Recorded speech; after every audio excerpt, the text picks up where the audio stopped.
Alright, so the first game I played this year was Harry Potter and the Deathly Hallows Part 1. I remember starting this only because I knew it was it's a Harry Potter cover shooter. It's just Gears of War Harry Potter. It's really funny. It's not good. Whoa, alright. Something going on over here. Not at all. It's pretty boring, actually. I don't remember what the achievements were really like. I don't remember struggling a whole lot. There were definitely connect. Yeah, you had to connect, so I had to get up and do the things. I also needed my daughter to also do it with me because you had to complete a connect mission in co-op. That was fun.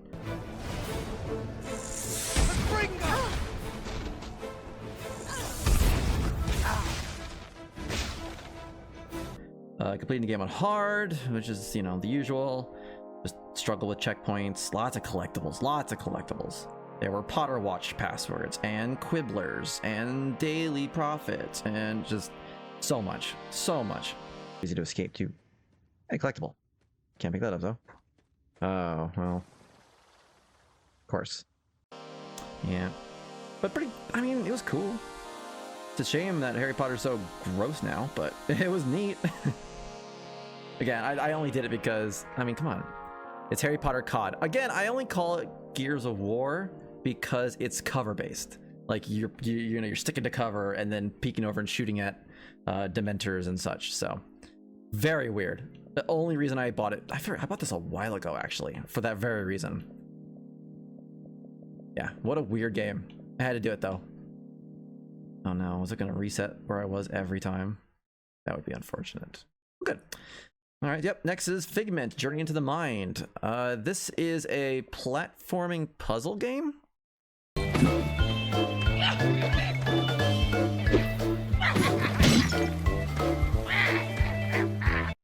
So this was one of the many It Was Leaving Game Pass ones I did. I had to do it. I knew it was kind of easy-ish, and like most of these games, if you have a guide, there's no real skill base to it. You just kind of figure it out as you go.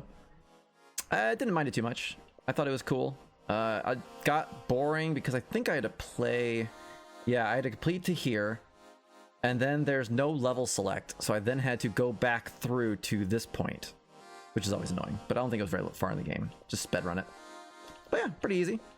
Just a cute little, I like the art style, and I know there's a second one that was also leaving Game Pass, and I just didn't, I was like, nah. Oh, let's see, next should be Escape Academy. Now, if I'm not mistaken, did I start this year?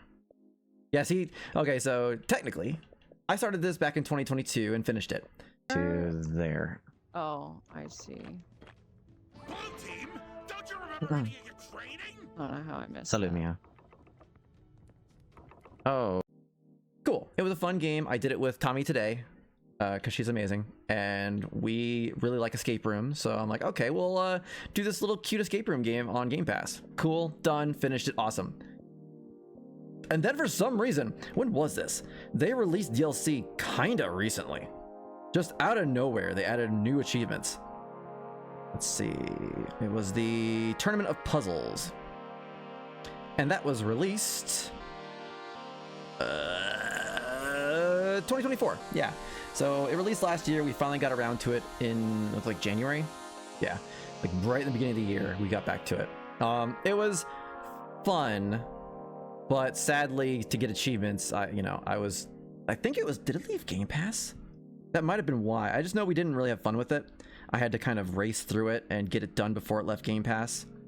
And on top of that, it's competitive. So it could have been fun, but sadly, yeah, it was leaving January 2025. Okay, so we could have had fun with it, but instead we just raced through it. She pretty much just stood around while I got my achievements. Could have been more fun, but it is what it is. The life of the achievement hunter and all that. Next. Oh, we went to, wait, where is it? Oh, I must have popped it on again recently. Where is it? Wait, why did I turn this back on at some point? Am I blind? Where's this game at? Oh, right. I think I turned it on to test like cloud streaming or something while I was on vacation. Because I'm sorry. I'm from 1987. I grew up in the age of Game Boys, and the fact that I can play games like We Love Katamari Reroll just anywhere in the world is just so cool to me. I just popped it on my phone and played it. So every time I go on vacation, I just had to try out games. Anyway, yeah. So We Love Katamari Reroll, Royal Reverie. I think this was on Game Pass. I don't think it was. Was it leaving? It might have been leaving. Roll down to news stories. Yeah, it left Game Pass, so I had to get to it. I love this series.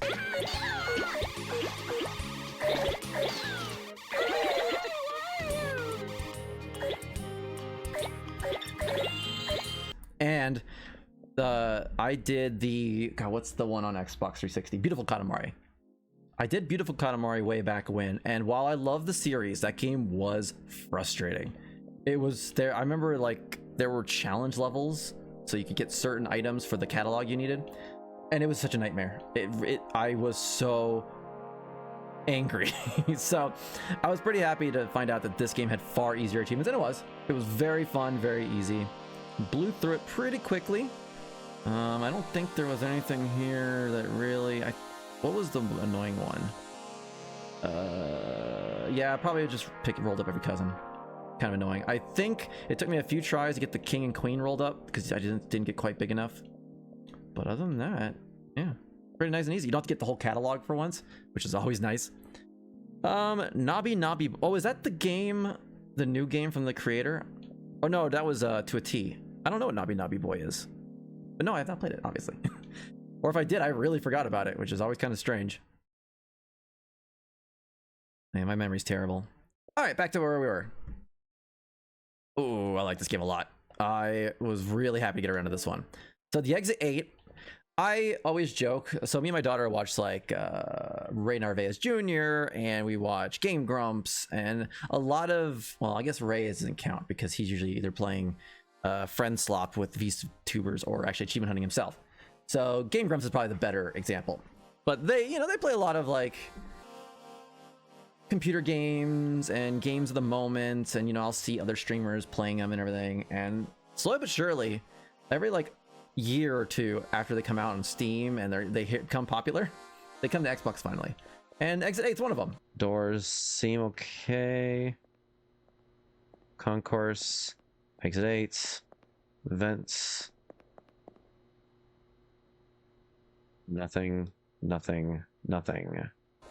This is one of those games where you have to look for spooky stuff, and then in some games you have to report it, or this time you have to turn around. So if you see something spooky, you turn around and get the frick out of there. It was cool. It was really fun. It's really short. They're making a motion picture, like a film about it, and it's supposed to be pretty good.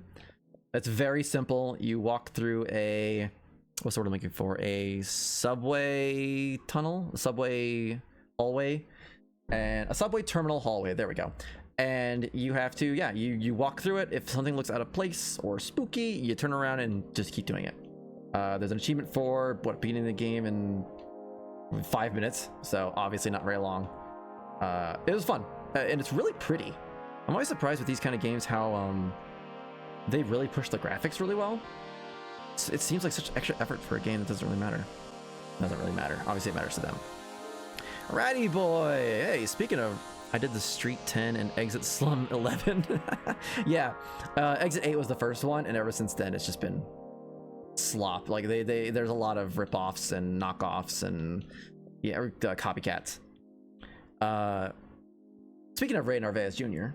and his old job at Achievement Hunter, I still listen to his boss. His ex-boss, Jeff Ramsey, and his podcast, the Regulation Podcast. And before Achievement Hunter and Rooster Teeth went out of business, they were still doing F-Face, the podcast. And one of their little jokes they did was they bought the rights to this character, Ratty Boy.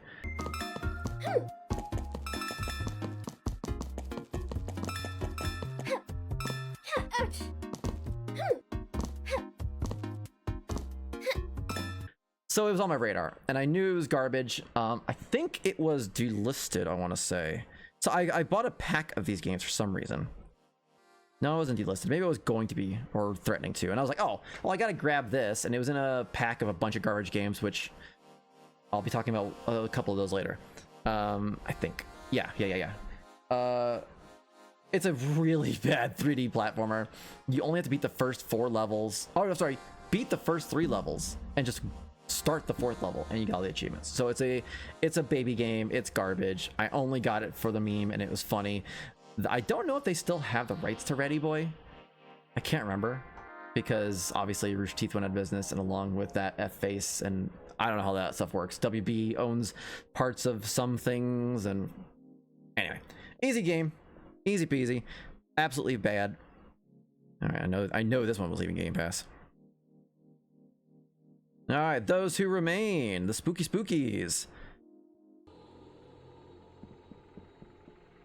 Oh, never again. I wouldn't. Crap. Oh my god, that scared the frick out of me.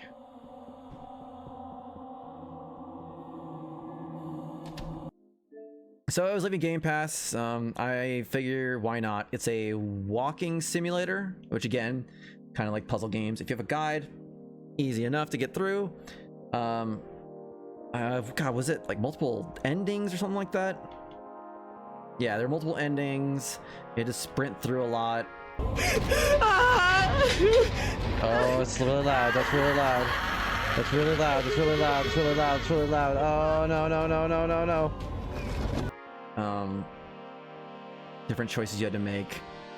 It's okay. It was creepy, but it was just janky and boring enough to kind of blunt any spookiness you felt, you know? So, it was what it was. Nice and easy, quick completion. Knocked it out. God, how long did it take? 2 days? So, you know, easy enough. I've thought about grabbing that one a few times since it's always on sale. Yeah, I would recommend it, I think. If you're not going in for, you know, a masterpiece, it's not Outlast or anything like that, go for it. It's fine, and it's spooky. They did that at least right. All right, back to the list. Okay. So, one of my goals for this year was to play games from last year, 2024, that I felt didn't get a good shake. You know how the internet can be. They love to find us a victim and just hammer it. They will tear apart and dogpile a game until it is the most obnoxious thing in the world. And I noticed that. I've always noticed it. I've been part of the gaming community for at least since high school, when I was like online and started noticing this stuff. So I saw these games getting dogpiled on. I'm like, oh, that can't be. It can't be that bad. It can't be that bad. So there were 2 games that for sure I wanted to do this for. But I decided that, you know, I would play 1 game a month from 2024 that I felt either got ignored or got dogpiled on from the year, like from the gaming community, from reviewers, what have you, and that I felt weren't that bad. Suicide Squad was one of the 2 games I for sure wanted to do that for, and this is easily one of my favorite games of this year. I had so much fun with this game.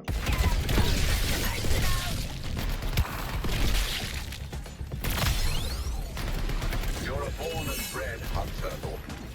Your prey should be those who win. I get that it's got monetization. I get that it is not a good follow-up to the peak of gaming that the 3 Arkham games are. I understand all that. But taking it on its own, it's so good. I enjoyed this so much. It's a third-person shooter. You can play it with 4 players if you want, or the NPCs or the AI will just carry the other 3. It's open world. It's big on traversal. Each character has their own mode of their own mode of getting around, and you just shoot things. And it's a looter shooter, and it's superheroes. I thought it was great. I thought it was amazing. Oh, I'm 100% a contrarian. I do that all the time.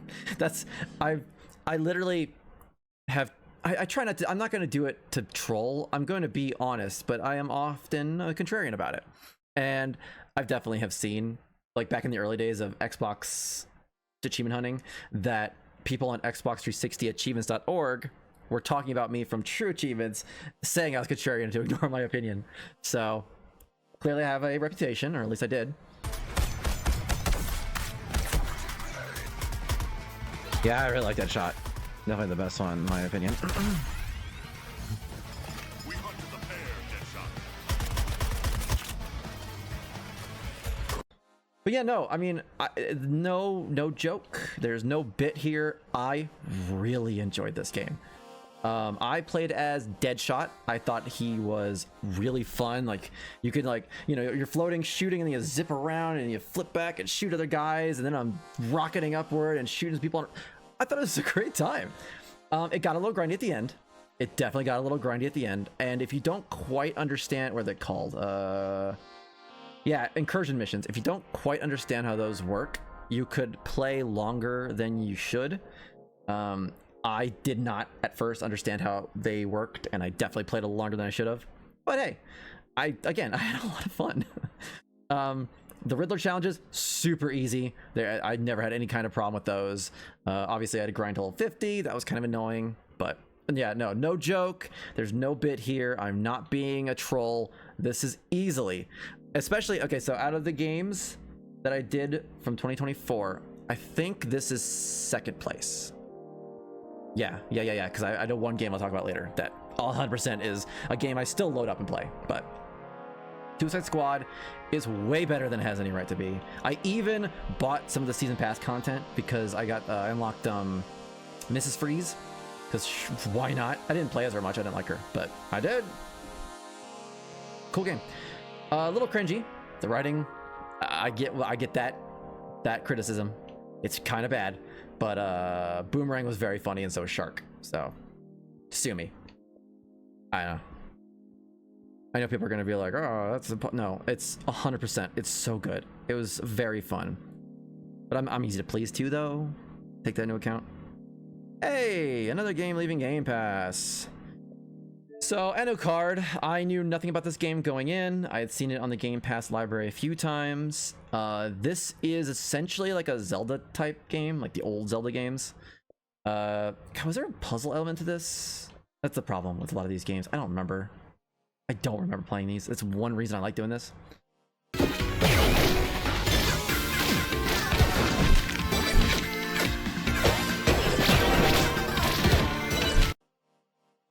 Suicide Squad did not get DLC achievements, funny enough. It was abandoned pretty quick, so it's straight up just the game, and that's it. There's DLC you can get. I'm not sure if it's still live. I would think so. I guess we'll see how the sale of WB goes and how that all pans out. But yeah, this game, yeah, it was very hard. Lots of dive rolls and attacking, and yeah, as you can see, I had all the achievements by the end of the game. There are collectibles and side quests you have to do. Was any of it missable? I think there were missables. Yeah. That was the thing I knew about the game. A lot of these were missable. Okay, so yeah, you want a guide when you play it. It's not on Game Pass anymore. That's why I played it, but it was fun enough. I kind of remember it a little bit. Next. Oh, I love this game. Phasmophobia. Phasmophobia rocks. If you do not know what this game is, it is a it's a puzzle game for sure, but you're using science and you're just routine. You are ghost hunters, and you're not ghost busting. You're not walking in with laser guns or anything like that. You have sound detectors and thermometers and salt, and you have to literally learn. I forget how many ghosts there are. There's a lot of them, but you have to learn all the habits of the different spirit types and figure out what kind of ghost is haunting that place. I played this is one of the couple games this year that I played with Tommy today and her husband Ghost Who Walks. They're super close. We They played before I did. So when I jumped in, they kind of had it down, but even then we were still all learning how to identify the ghosts, what things worked, what things didn't work. Like, oh, poltergeist. If you walk into a room and a bunch of stuff just starts flying around, probably a poltergeist, you know what I mean? And nothing's super obvious. There are a few. Like, I think it's the Oni who just appears. Like, if we walk in and the ghost attacks super early, probably an Oni, etc., etc. Up, writing. All right, we have ghost writing. Only EMF 2, honestly. Yeah. Weak. Because I heard her laugh. I said her because it appeared physically manifested. Right about where you guys were. You know, Look at him assuming the gender of manifestations. Wow. pretty embarrassing for you. Wow. I just heard it open a door. Yeah, me too. Oh, there it is. UV. Completion takes time, but it's not hard until you get to, where is it? See, grindy. The prestige 3 times. But I had fun, so what does it matter? I love that training was my final achievement. One of my friends who streams only on PC plays Phasmo all the time, and I make jokes when I hop in and say, hey, you're playing my favorite game, when it really isn't. I loved it. I thought it was so much fun. This is actually a game we want to go back to because they've updated quite a bit. Sadly, no new achievements. Could change. Still in game preview. So maybe that'll change. But for now, I won't be going back. But where is it? The hardest achievement is this one. Obtain the Gold Apocalypse Trophy. So, for this one, you have to go in with all the modifiers turned on that make it harder. You don't have a lot of your protection, and you have to so you have to do all your side objectives and identify the ghost and take a picture of the ghost and escape. If you play the game, you know that is not easy. That is very, very annoying. And I have a video on YouTube of me trying to get that, and it was so stressful. It was so stressful. Oh, he's really close this time. Uh-oh.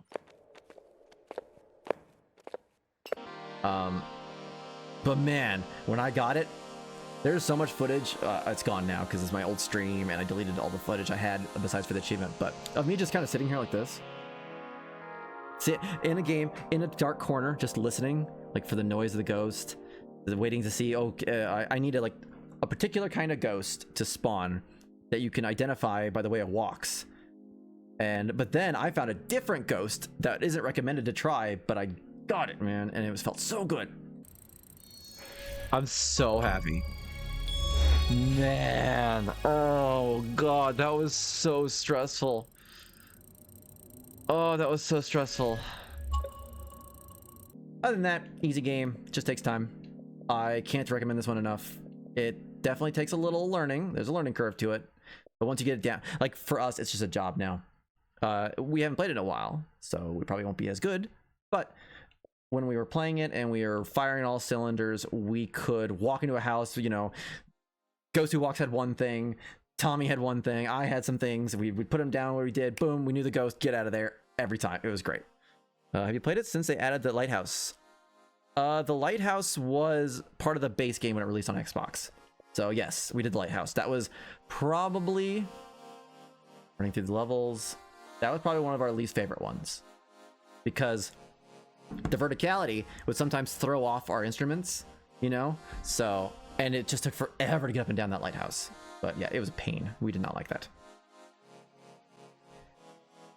Oh, see, and here we get the first game that I don't remember playing.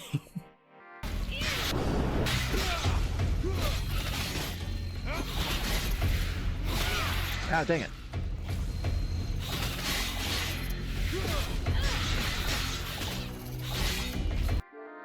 Bound by Flame.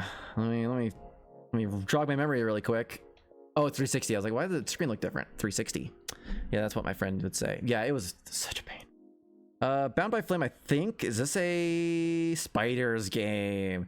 Spiders is one of my least favorite developers. I first learned of how much I hate them when I did Mars War Logs, and about had an aneurysm like about an aneurysm playing that game. It was so angry. And then I did Of Orcs and Men, which is a British only import game. Same thing, about stroked out. Just I was so just set off constantly about that game. So I kind of avoid them. But I've had this one for a while. I believe, was this a Game Pass game? No, I own this one for sure. Huh. Anyway, I don't know how I got this. I think it was it Games with Gold? Anyway, so I had this one for a while. Let me look at the achievements quick. Completed Bound by Flame under the most extreme conditions. Oh yeah, okay, yeah, I remember this one now. It wasn't that hard at all. It's an action RPG. Think Dragon Age 2 kind of game. It's not bad. You have to do at least, I think you can do it in one playthrough, or you might have to unlock the hardest difficulty. Buckle your pants. Oh no, I think it sounds like you can do it first run if you want to. I don't know why you would want to do the entire completion on the hardest difficulty.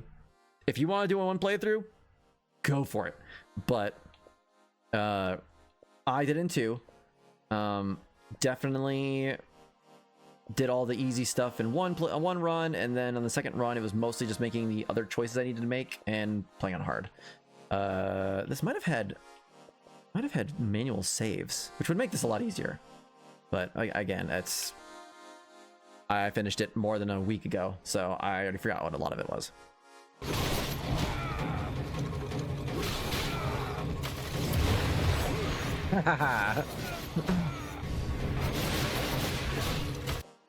But yeah, that was a game. Mars Warlogs is an okay game. It just has one terrible achievement. It takes place in the Technomancer universe. I thought Technomancer technically takes place in the Mars Warlogs universe. But yes, I actually have Technomancer. Was that a Game Pass? I think that might have been a Games with Gold game, but I do have it. And I haven't done it just because I hated Mars Warlogs so much. All right, let's see. Next game, another Leaving Game Pass one. Return to Grace. This was cool. I remember this one for sure. It is a first-person walking simulator. You are returning to... Are you returning or did you find? I think you find. Yeah, but you find Grace, which is a science commune thing, I believe. And you kind of explore it. You're figuring out what happened. You have a couple AIs on your wrist thing. That's right. And you can combine the emotions. So like there's a hostile AI, and he's red and he talks angry, and he demands, obedience and stuff like that. Whoever it is. You must leave this place at once. Return to your vessel and spread word of my return. From Sol's fiery core to the icy Kuiper expanse, all must know. I've hijacked the volume control. I don't feel like this is going to be a short commandment. We'll see how long before he notices. And you'll have like an empathetic one, I think something like that was green. And as you go through the game, they start combining into different emotions, and that allows you to solve the puzzles. And Well, call you pal. Breakers look good. Now you can push the buttons that turn on the different systems. Power's up. I'll let you do the honors. it was a cool one. Again, walking simulator. So if you have a guide, super quick and easy, not too bad. I found the story really interesting. I read a lot of the optional stuff that's scattered around. Yeah, you can see one of the AI right there. I forget what yellow is, but yeah. Oh yeah, so for instance, I remember early in the game you need to open a door or something like that, and one of the AIs they're like, that's a bad idea, and then so you have to get a new AI that's like, yeah, sure, I'll do it, and yeah, so that's kind of what the puzzles you're looking at. Cool, I like that game. Like I said, it was leaving Game Pass, which is why I did it. Oh yeah, this one, a little to the left, or ADHD the game. When did I start this? Was it this year? I don't think I did. I've been playing this for a while. Yeah. I started this. Oh right. I was going to hang out with a friend, and I had to. It's like an hour away, and I was like, oh no, I didn't get an achievement. And so I loaded this on cloud, got this achievement right here, and then I strung it along for a while. This was my I need an achievement for today kind of game for a long time. And then I got DLC and everything else, and I finally wrapped it up in February this year. If you don't know what this game is, it is like it's the perfect game for neurodivergent people. You load up, it gives you a puzzle. Like, let's see if yeah, like, oh, here's a bunch of like a pile of these little figurines. And then it just looks at you expectantly.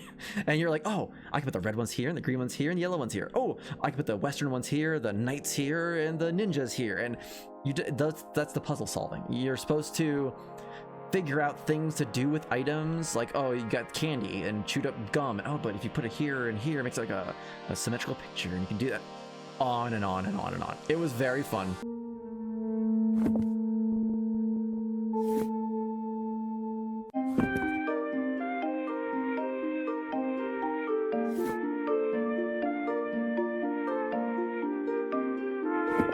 It's a very cute game. It's not hard at all. You can probably solve most of the puzzles, but if not, it's a puzzle game, so just pop a guide up. There's no time. It's a very cozy. I believe I got to this one finally because, say it with me, it was leaving Game Pass. Let's check the news. Replay game. Yeah, lost Xbox Game Pass loses 7 games in February. So it was leaving Game Pass, so I had no more choice. I had to get to it. Super cute. Big fan. I've kind of probably one of the few games I wish I'd be okay with them adding more achievements, so I go back and play more puzzles. Very cool. All right. Oh, okay. All right. So for February, my February game from 2024, it was Tales of Kenzera Zao. This is, oh god, I want to say Bantu culture. Ya mganga ni moja ya uponyaji, moja ya kuongoza. Hata hivyo, mganga utimizaji wajibu wake wakati yeye ndiye anahitaji uponyaji au mwongozo. Oh, is that my dad? Baba, nisaidie baba. Nakuhitaji baba. I don't want to be insensitive. Let me look that up. It is a Metroidvania. It had the distinction or poor planning choice to come out at the same time as the far superior and more critically loved Prince of Persia, Lost Crown, I think it's called. And just a bad time, man. Just a poor, yeah, Bantu. It's a Metroidvania based on Bantu myth and was designed, I want to say, by a guy that lost his dad. And his dad was Bantu. And he might be Bantu too, but his dad, he did this in honor of his dad. I think he announced it at the Game Awards. He was crying on stage. He even referenced it, I think, last year while he was on stage or presenting. Anyway, it's a Metroidvania. You know what you're getting into. You get different masks. I distinctly remember the traversal being fun. The combat is not great. It's serviceable, I suppose, but I definitely remember zooming around the map and jumping and liking that a lot. But it's a pretty easy game. I don't think it took me very long. Oh yeah, these stats. Oh yeah, it took me like 8 hours, if that's right, which it usually isn't. That's why I've been streaming a lot and recording my playthroughs. Makes it a lot easier to gauge how long it took me to finish a game. There's collectibles, there's nothing missable, there's challenges, which I believe I did all in one. Like, I found the challenge room and then just did them all because it was super easy. Cool game. I also liked it a lot. It's definitely not one of my top games from last year, but, or not last year, it's 2026 now, from 2024, but it was okay. It was cool. Deserved a little more attention than it got. If anything, just for the non-Judeo-Christian / European culture, because you don't see that very often. Ooh, I like this one. Castlevania Dominus Collection. I love Castlevania games. I love Metroidvania games in general. If I had to choose my favorite Castlevania game, I know most people would say Symphony of the Night, which is fair. That game is groundbreaking. But I would say this one. No. Oh yeah, I did this all in order. Where is it? Nope, not that one either. Oh, I saved it for last. Yeah, that's classic me. Do the fun stuff first. Yeah, I love the DS version, Dawn of Sorrow. Oh my god, I love that game. one of my favorite things in games is to collect stuff.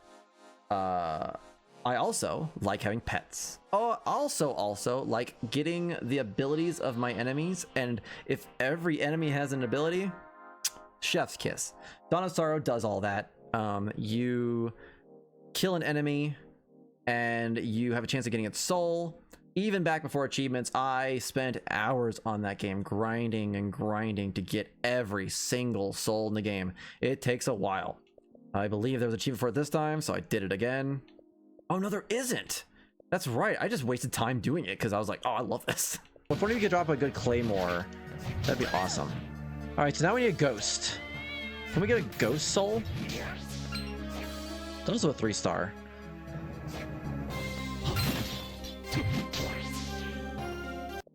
So, great stuff. I spent a lot more time on this than I should have. Oh, the other games. I forgot there are 2 other games in this. Order of Ecclesia. I hate that game. Oh no. What is this? Alright, we'll hold up. Okay, this is a problem. I owned it on DS. I don't remember playing it much though. But I obviously had to play through it this time, and thank God for save states in this game, and rewinding, and all the other accoutrements that come when these kind of games are ported over to modern consoles, because good lord, Order of Ecclesia is very hard. Very unforgivingly hard. So, Castlevania games always have weaknesses and strengths. Like the enemies, oh, this enemy is strong against fire and axes. This enemy is weak against lances and ice. Order of Ecclesia, all the other games, you can usually just brute force it anyway. Oh, I like this sword. I'm just going to use this sword. And that works most of the time. All the time. I don't remember ever having to really care. Order of Ecclesia leans into that hard. Like, if you try to use a sword on an enemy that is strong against swords, you're going to be doing chip damage at best. So, gross. It was a hard game. I had to constantly change around my playstyle. It just wasn't fun. It was such a drag. I was so happy to get through that one. And it's linear too. Pass. Portrait of Ruin came out after Dawn of Sorrow, so it had a lot of those, that vibe to it. It had a lot of the mechanics. It's kind of annoying because there's no souls. Jonathan and I forget her name are okay characters, but they have different weapons and play styles. She has magic, he has weapons. Yeah. Oh yeah, that's another thing about Order of Ecclesia. Only like a few enemies give you powers and such, so there's a limited number of options, and it was so lame. And then yeah, I already said Dawn of Sorrow, one of my top games of all time. Castlevania 64, never played it actually. If they do another Castlevania collection, it'd be cool if we got, what games are missing? So they've done the NES games, they've done the Game Boy games, and they've done the DS games. And then of course, Symphony of the Night's come out multiple times. We need what? We need Castlevania 64.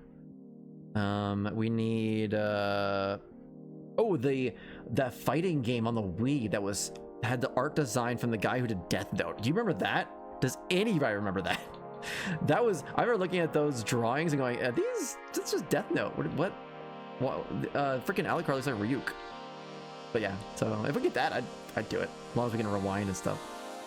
All right. Oh, and I think Tommy bought me Castlevania Dominus. Maybe. I forget. I had that one though. Let's see. Oh, I'm pretty sure this was leaving Game Pass. There's no way I played this for fun. Paw Patrol. It smells like spring.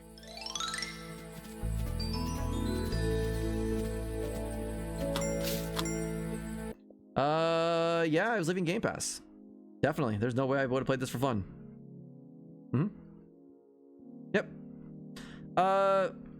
It is a platformer. It's a kid's game. Do I really need to go into more? It's not hard. It's not complicated. I will say, I remember this one, and it was very well made. Like, it was very polished. So, I guess the best thing I can say about it, that it was a well-made game and actually pretty entertaining for what it was. So, cool. Anyway, moving on. Not a lot to say on those. Next up is Greece.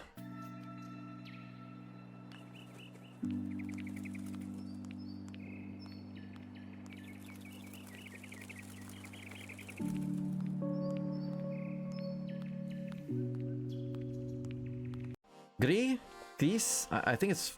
I don't know what language it is. I think it might be French. Anyway, this is a platforming, a very artistic platformer, where something happens and it's all a metaphor for something. It was cool. The puzzles are really neat. I believe, was this like, maybe like, what's the word I'm looking for? Switching? Here, let's figure it out. I think this one was the one where you're like switching around and stuff. Let me bring up some screenshots. Yeah. You can flip in and out. There was some kind of mechanic to it. Yeah. It had different puzzle elements here and there. It was very easy, very short, very pretty. Serene comes to mind. Yeah. Was this leaving Game Pass? I don't know why I would have done this otherwise. Yeah, it was also leaving Game Pass. Shame. A lot of these games are good, and they're off Game Pass now. Yes, Greece's soundtrack was beautiful. It was very pretty. And hasn't this developer gone and done other games now? Nomada? Yeah, they did Neva.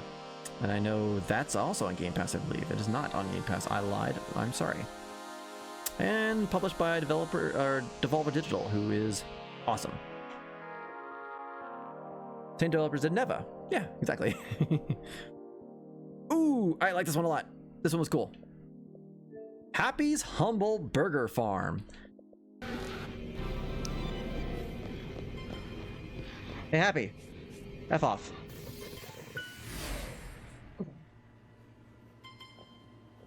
That was very uncool. That was so uncool.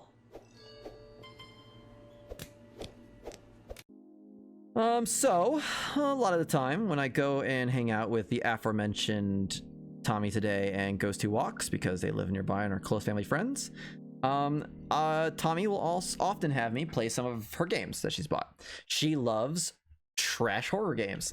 And so I'll usually play them. I'll play on my alt account, play to my first achievement or so, or just until I'm over it, and move to the next game. This was one of those that I played at her house originally. And I remember playing it and just going, this is weird in a great way. So you are a burger cook, you're a fry cook.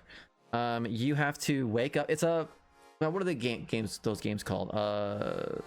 Immersive sim, I think is what they call them nowadays, where you wake up in your apartment, you can go around your apartment and look at stuff, you can grab food, you can go downstairs, go out, there's a cafe to hang out at, there is a pawn shop to buy things.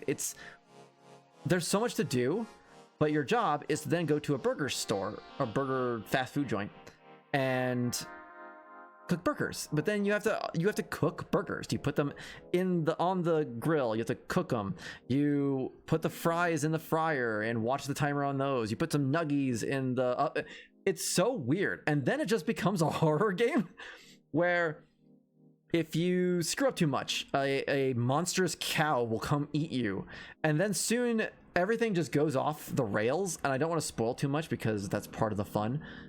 What a weird, cool game.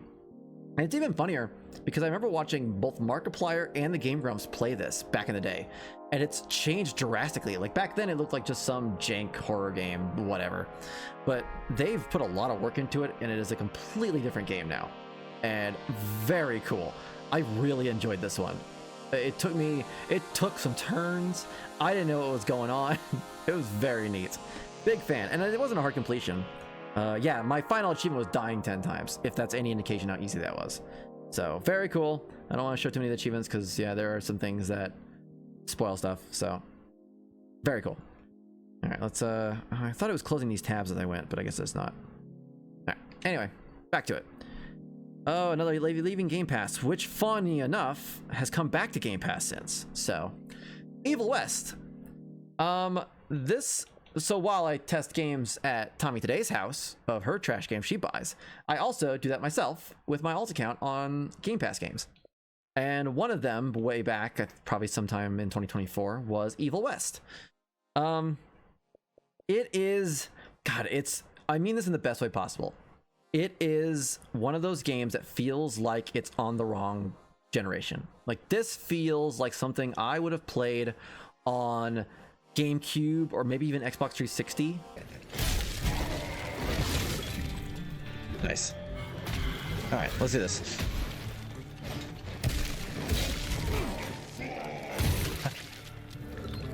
Adam. Oh, hi guys, welcome back. All right, so biggins are a problem. Obviously, it looks way better and it plays better, but it feels that way. It is a very linear action shooter where you are a cowboy taking on vampires and werewolves and monsters with a little parrying Dark Soulsiness to it too. It's really fun. I really enjoyed it, and I talked it up when I played it. I talked it up when it left Game Pass, and now it's back on Game Pass. So play it. It's pretty cool. There are these achievements for beating the bosses in different ways, like, oh, defeat William Rentier in less than 6 minutes, and defeat the Brooch without letting it heal. And it sounds kind of hard, but this is one of those nice games that gives you New Game Plus, and you have all your upgrades, so just get fully upgraded and everything becomes a joke. I do remember, where is it? Was it the Brooch? It might be the Brooch. No, the Brooch was that one. Where is the enemy, the end boss? Yeah, Felicity Dabano. So you have to kill her without healing. You get upgrades though that I think I made that easier, but that was probably the hardest achievement for sure. Even beating it on hard wasn't that bad, as long as you're not bad at the game. It's hard. Evil, that was a tough gun, but Evil West I want to try out one day. Yeah, you should. I recommend this one for sure. I love games that feel from a different generation, you know what I mean? Games have a certain feel to them. A more modern game, I would say, would be something that feels very open world and kind of do whatever you want-ish, like Assassin's Creed, Far Cry, those kind of games, which is both Ubisoft ones, but you get what I mean.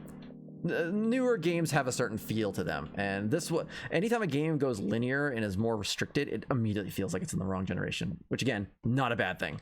Just has to be your vibe, I guess. And for me, absolutely. All right, and then we roll into March, which means it was time for my next game. And guess what? I like this one a lot too. Skull and Bones was announced forever ago, and Ubisoft stuck their foot right in their mouth, and they called it, what was it, a quadruple A game. Just kind of skirt around them. Hi guys, don't mind me.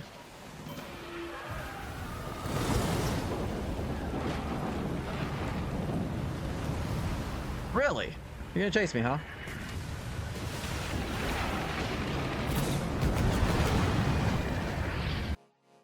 Don't do that. Don't do that. Don't do that. The internet ate it up, and it came out, and it just flopped with a plop right on the counter, and no one played it.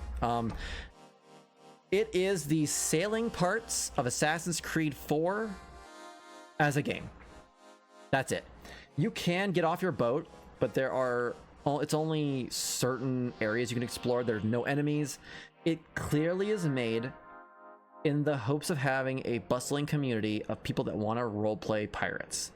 It's a more realistic and less fun, to be fair, Sea of Thieves.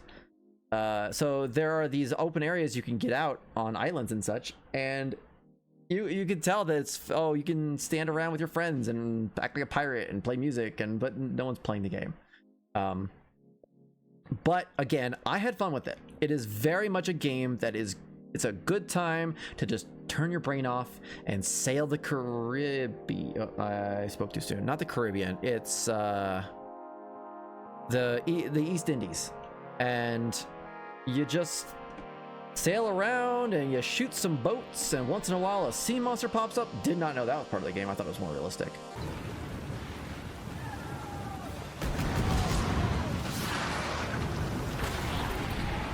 Oh, god dang it.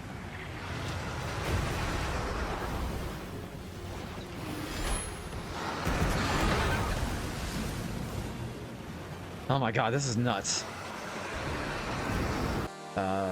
And yeah, the achievements weren't very hard. They were grindy, whereas the last few I got. Sail a million meters. That took a while. I definitely spent like a day or so just sailing up and down the map. I found a good route to take where nothing would mess with me. So yeah, I just sailed back and forth for a good while. Another super annoying one was, where is it? Yeah, Skull and Jute. Harvesting jute, it's when you sail by, what's what I'm looking for, resource nodes on islands. You just hit a button and gather it immediately. Apparently it used to be where you had to actually hold a button and there was like a little progress, so that would have been a nightmare in that way. But nowadays it's just a button press and you get it. So I just sailed. I found a really good route with like 4 or 5 spawns. I'd sail it, cool, exit the server, enter a new server, sail around, grab it over and over. It was a lot of grinding. But besides that, I like this one a lot. There's very little information for it because it's a game no one really cared about or liked. So it was a little annoying. Like I remember, where was it? Yeah, these manufactories. I didn't know how to unlock them. Apparently I could have earlier, so I could have finished this game quicker. But again, I enjoyed it. So that was my March game from 2024. I know, don't worry.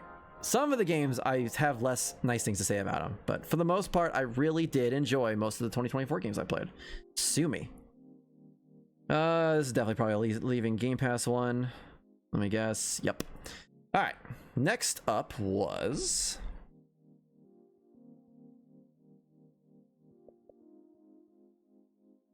All right, next up was Open Roads, which left Game Pass that month.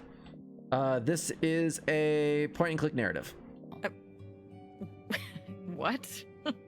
According to the boys at school, you are my hot mom. You didn't know about this? What? No! I am not. So again, yada yada yada, have a guide, super easy, quick. It's a story about a mom and her daughter. You play as a daughter, but you're reconnected with your mom, kind of learning her background. Was it her mom you're learning about, or your grandma? Anyway, the art style is really cool. It's almost like a pencil-drawn cartoon. It was interesting. I like the story. Again, you have a guy. Oh yeah, no. It was just a cool art style when you're in dialogue, but otherwise the first-person game, so you're exploring. So it's a walking sim. But I liked it. You know why I hated Dishonored. You know very well why I hated Dishonored. All right. Oh, why did I do this game? Was this leaving Game Pass? It had to have been leaving Game Pass. Okay, yeah. MLB The Show 24. I don't like sports games. I don't like sports. At least watching them. I like playing them, but watching sports never made sense to me. It just isn't fun.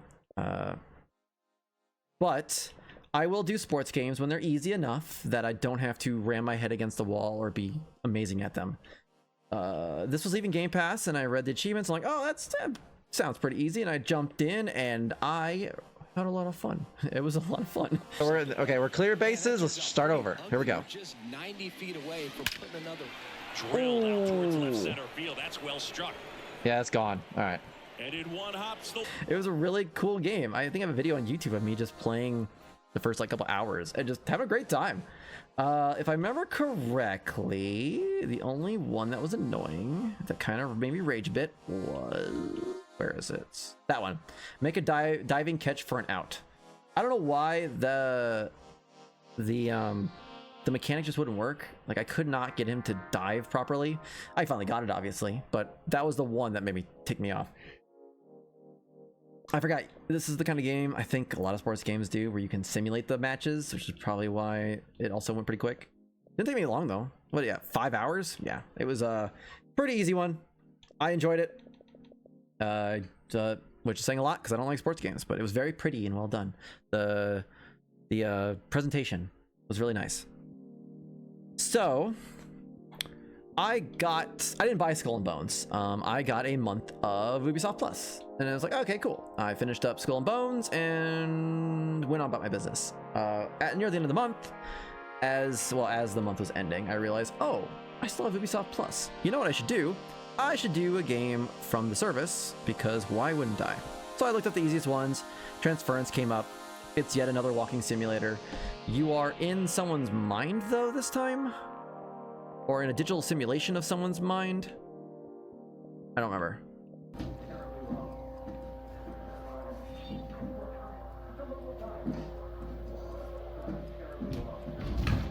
You need to find the crystals.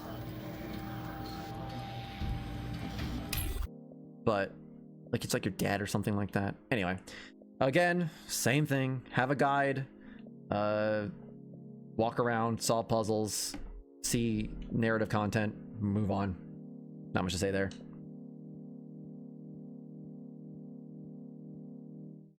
Ooh, I did that this year. Huh. I remember doing that this year. All right. Hitman HD pack. I did Blood Money Forever Gone 360. I did Absolution, which I really liked. And I know I'll like the newer Hitman games. I just never got around to them. But I have had Hitman HD pack sitting here for a while, so I finally decided, okay, I'll go do it.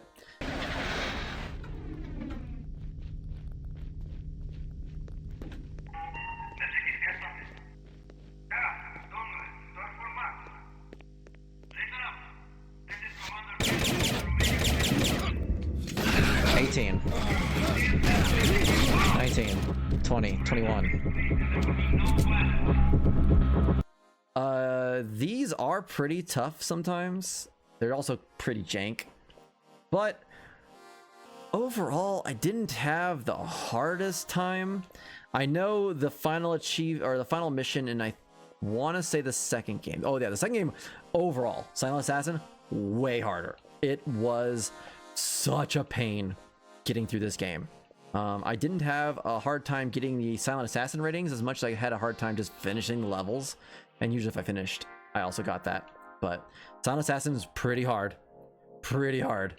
Then I moved to, what's the third game called? Contracts. Way easier.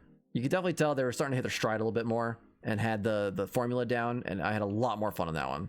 And the achievements were also generally easier. I did, which one was the one where you gathered weapons in a church? One of those, it wasn't reading my weapons right, so I did have to go replay a bunch of levels and grab some firearms. I think it was that one, actually. Because I think both of them had that, yeah, both of them had that achievement. But one of them was harder than the other, and I've already forgotten which is which. I remember there was like a Chinese level, anyway, or somewhere in Asia. It was okay. Old Hitman's an acquired taste compared to more modern, fun Hitman. But they're still good games. I think I can recommend this one. As long as you're good at these kind of games, because again, it's going to be a challenge to get through a lot of these. Especially on professional. Especially on professional, good lord. Jumpy. I love how I'm just standing here. He's like, oh, it doesn't seem to be anything weird here. Oh yes, clear as day. Nothing to worry about here. All right. I only know I did this one this year because I had someone 2 days ago offer to pay me money to play through it again, and I was like, no thank you, I already did. So I'm good. This is Scott Pilgrim vs. the World. This is the re-release on Xbox One. I actually hated this on 360, and I'll admit, not a big fan of it when I replayed it again. This is on Ubisoft Plus though, so before my subscription ended, this is another one I tossed on there.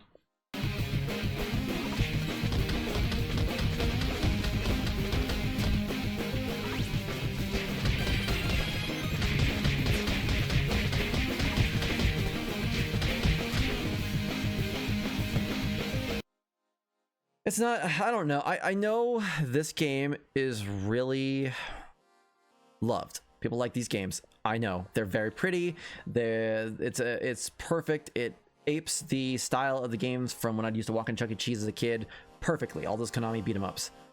I still don't like it though. It's just something about it.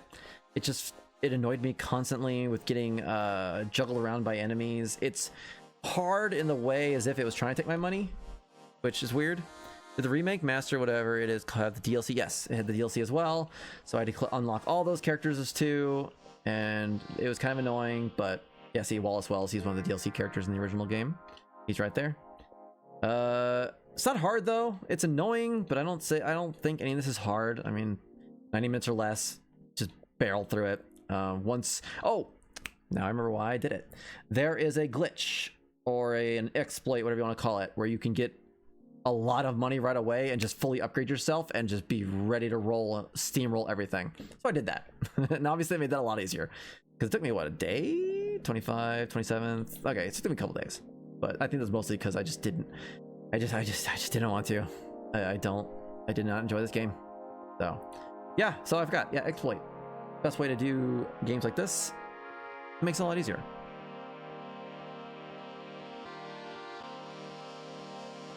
Let's see. Next I did Blade Runner. I don't know why I started this one, but I know I owned it. And I was like, oh, sure. I don't know what I expected. I thought that maybe this was like I didn't look at any screenshots. I didn't look up anything about this game besides the achievements. So I thought, okay, it's a side-scrolling platformer or a top-down strategy game, something like that. This is a point-and-click adventure with FMV, and I did not know that. I gotta check the premises again. Maybe they left something behind. Well, if you want to take a look, go on ahead. I can't stop you. But please be careful in my lab. You got it.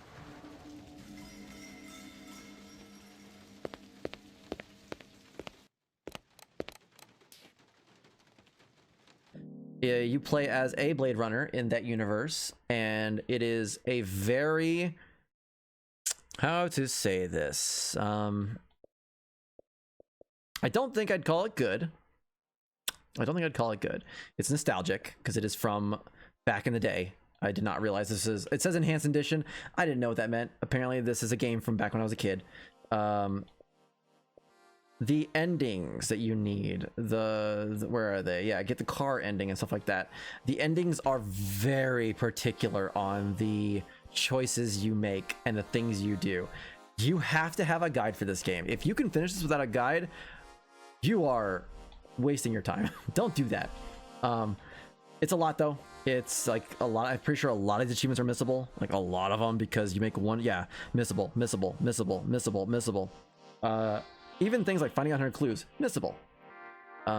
There's no reloading. There's no checkpoints. There's no what's what I'm looking for, sage select or anything like that. It is a very straightforward narrative. Not straightforward, but you know what I mean. You progress and that's it. It's an interesting story, I think. I kind of got bored, so that's not a good sign. But hey, I never liked the Blade Runner movie. I still watched the newer one either. But you need a guide. You have to have a guide for this one. I'd recommend it just based on how weird it is. Like, what a weird choice. I guess back in the day, though, they made games for everything, didn't they? This is the only one that requires skill. I got it my first try, but just I can tell that it's annoying and that some people, that would be a barrier to completion. So keep that in mind, I guess. But that's the only skill-based one. Everything else is just have a guide. All right. And I played the game on the hardest difficulty to start. So that should tell you something. It's not that bad. That's what I mean. Oh, it's not closing any of my tabs again. Close tab, close tab, close tab. All right. Oh, please fix the road. I'm in a few developer discords, and one of them gave away codes for this game. And I was like, okay, sure. So I did it and streamed it and all that fun stuff. This is a really neat puzzle game where you have a certain stack or set, or what you want to call it, of road tiles in a grid-based world, and you have to finish the road or fix the road, and all the vehicles need to get to their desired route or destination. And this needs to transfer with here. Makes it look messier, but I mean it works, right? You deal with streets, and then soon you have rivers and and bike paths and things like that. So again, puzzle game. So right away, just use a guide. Use a guide. I think this is one of those I couldn't find a non-video guide, so I had to use that. But I just blew through it quick. This is why not. I did play it legit for a little bit just because I got a code from the developer. I had to, give it a shot. But then I think this first day I did as much as I could legit, and then the second day I just blew through it with a guide. So cute game.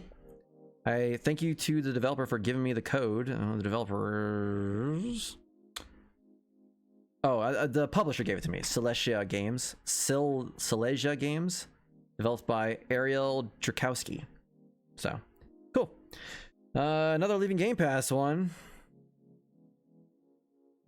Botany Manor. Another point puzzle walking sim. So, use a guide.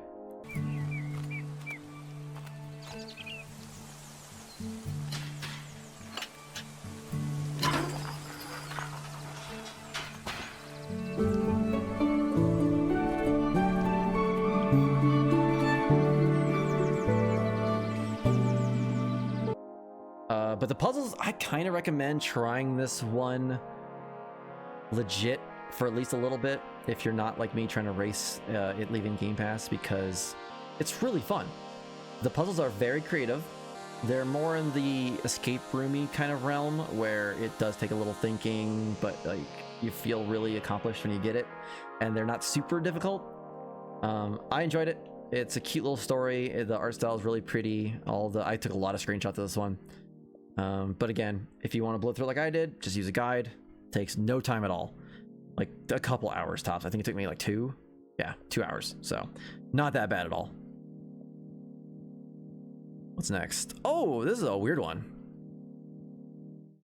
Now, I don't remember where I heard of The Last Worker. I listen to a lot of people in the gaming industry, usually on the more reporting side of it, though some people like Alana Pierce will bring in developers to talk to. And then I follow people like Bruce Green, who's just been in the industry forever. He knows these games, or et cetera, et cetera. The Last Worker, I heard it from one of these people, and it just went on my price watch, and I forgot about it. I grabbed it, I think maybe even in the sale, and then I started it, which is not very common for me. It is a game where you are playing as the final person working the Last Worker in a Amazon factory of the future, where you have a little hover cart and you're floating around and you have to get deliveries out. You know, someone wants their stripper Santa thing. It does have really funny gifts in this, by the way. That's part of the unlockables, is you have to find them all. Or I'm sorry, you have to deliver. Where is it? It's probably one of the last achievements I got. Yeah, dispatch, recycle all products. So you there's 122 products, and they're all silly and funny. Definitely cool. It gets interesting. Of course, you're not just in a factory the whole time. Things happen and stuff happens, and there are choices to make. And the only thing I have to warn is these SKU levels. I can't really spoil what that is, but SKU is voiced by the guy who plays Draco Malfoy's dad, so Lucius Malfoy in the Harry Potter movies. I never would have guessed it from the voice. I just looked at I was like, who is that? And I looked it up, and oh, okay, sure. But something happens in the game, and you have to control SKU and get it SKU like SKU, but yeah, anyway. And you control them in a endless runner style tunnel thing that can be pretty tough. And obviously you have to do it without screwing up, so. Oh no. Oh no. Well, how long is this? Oh, I'm so low on health. This is not fun. It's very not sensitive, so like I have to really mash A to get him to get on the air, and that's obviously that makes it kind of hard to keep him kind of steady-ish. Good stuff. I really enjoyed this one, and it's really weird, random indie. I can't find many videos on this at all anywhere, so hey, watch my content on YouTube.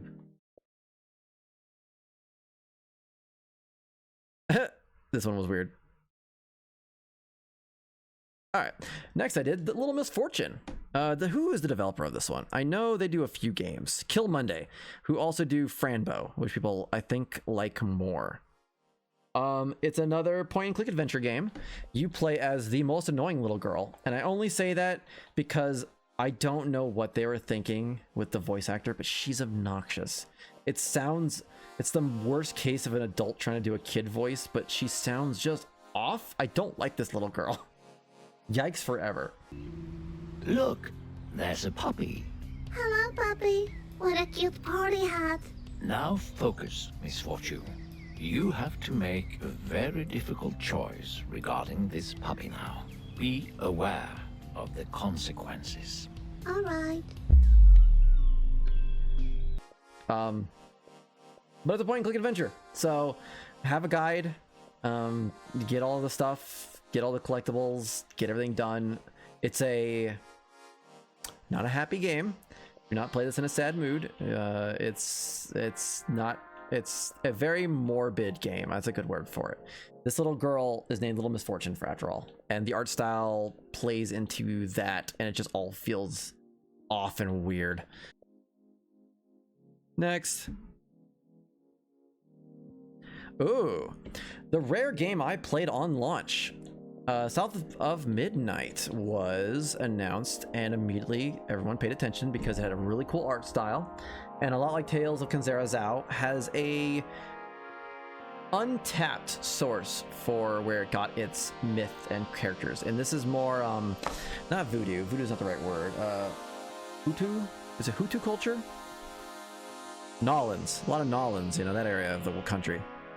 But anyway, it's again, this one feels a little bit out of its time. It's a very linear platformer, and you just have to save your town. Is it your town? Is it the area? There's a big flood, which explains why there's only platforms to jump on and stuff.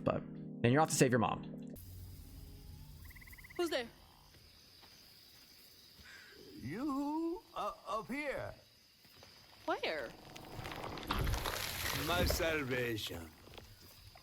A talking fish. Nope. Ain't no way. Oh, Weaver, like you must have seen stranger things than me. And I was so sorry to hear about your misfortune. No. You find your mama yet? How do you know about my mama? I played this on launch. Could have really bitten me in the butt if there'd been unobtainables. Luckily, there weren't. Obviously, this also meant I had to kind of find everything on my own because there weren't any guides really, except video guides, and I hate video guides. So I'd rather just figure it out myself. The only hard ones, because the game is very easy, you can turn. It's got a lot of great accessibility options that make it so you can skip boss fights and all that kind of stuff. Problem is, 3 harder achievements are the boss fights, where you have to defeat them without getting hurt at all. Yeah. You defeat Hug and Molly, you have to defeat the Rougarou, and of course, the best song in the game, Two-Toe Tom. Get in, get out fast.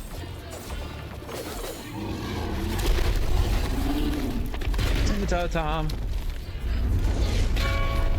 No, the bell! Angry clouds roll on the far horizon. Sick green sky and tornadoes flying. How much... And you have to beat them without getting damaged, which can be tough. But it's an old style game also in the way that all the bosses are very patterned. You just have to learn their patterns and you're good to go. It's not that bad, but I know a lot of achievement hunters are not great at video games, I've learned. So that might be a barrier to entry, but it was a very fun game. I really enjoyed this. I'm really glad I played this day one. I mean, like what, day or two? 2 days. From the 8th to the 10th. Yeah. So also very short, which is another reason I grabbed it. I was like, oh, it's a discount game. It's like $40 on release. So that can't be very long. Sure enough, it was not.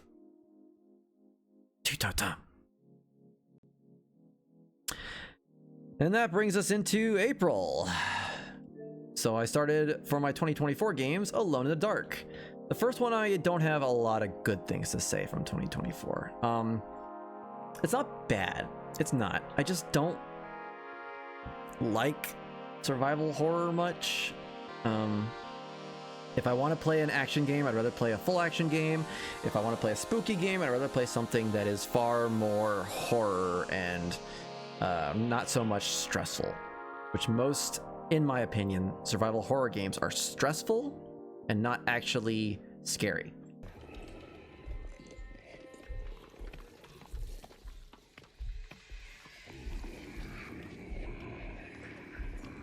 All right.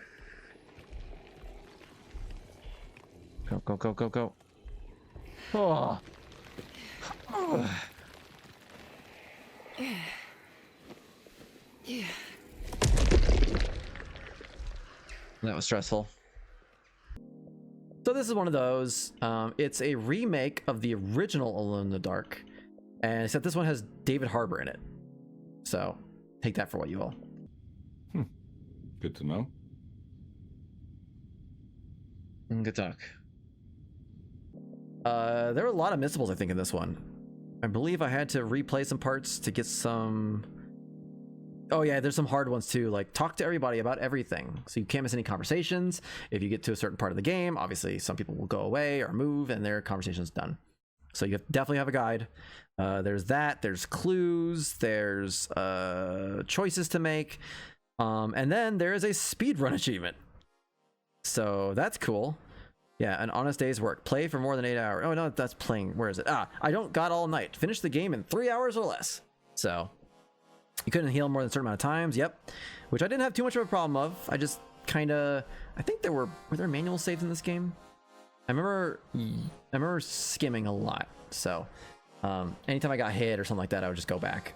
It's like, screw it. I'll just do better. So yeah. The story wasn't interesting, which I think probably definitely lowers its standing a little bit. But of the 4 games I've talked about so far in 2024, I'm gonna say this is number 4 for sure. It's not bad, but I wouldn't say this was that great. I can see why this one was ignored, but it shouldn't have been. It was definitely... Oh, there we go. Yeah, the presentation was really good. Again, it stars David Harbour and... what was her name? She's from Free Guy.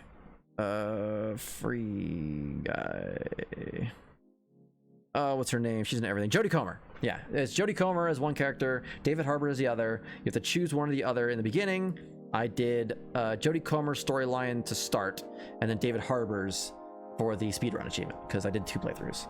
So, yeah. And even then, 2 playthroughs and, yeah, 13 hours. So not that bad. It's a pretty short game.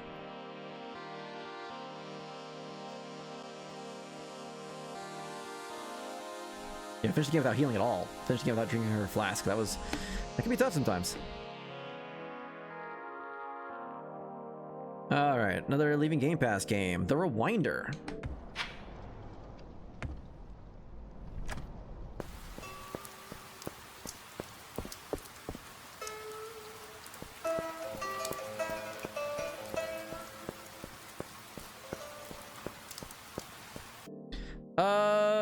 God, what was this game? Ooh, this really already... Oh, okay, yeah. You are a rewinder, and you have to solve puzzles and... Not solve puzzles, what's the word I'm looking for? You are...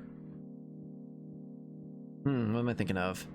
You're healing, that's a good word for it. You're healing people in towns that are damaged and they're cursed and whatever. It's story-based, so again, you have a guide, you're good to go. I remember I started this and didn't have one, or I wasn't following it right, and I missed a few achievements and I had to go back and start the game over. Then you play through, and there is DLC as well. But this was leaving Game Pass, and I wanted to get to it. This is the art style, if you're curious. It's very, I don't know what you call this, pixelated? Pixel art, whatever. But, yeah, where there's not actual facial expressions. Their hair just kind of moves up and down. Took me 5 hours, so not bad. Oh, this is definitely leaving Game Pass, but I had to play this one. I was like, oh, I gotta do this one. Thirsty Suitors. You play is a turn-based RPG where you are fending off thirsty guys. Wow. Oh my god. I was God.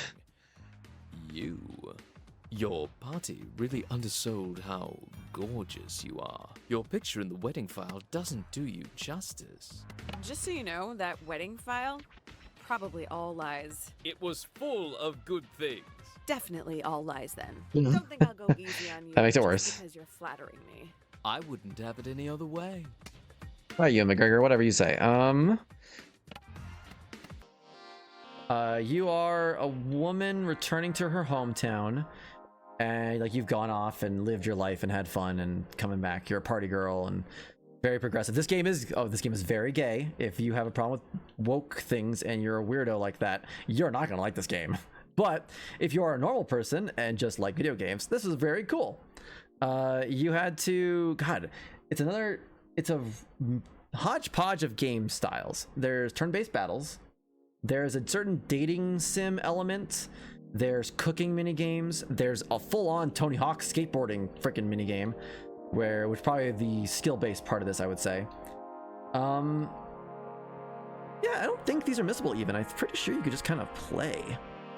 But there's choices, but it's not super bad. Yeah, there's no missables. You can just play this game.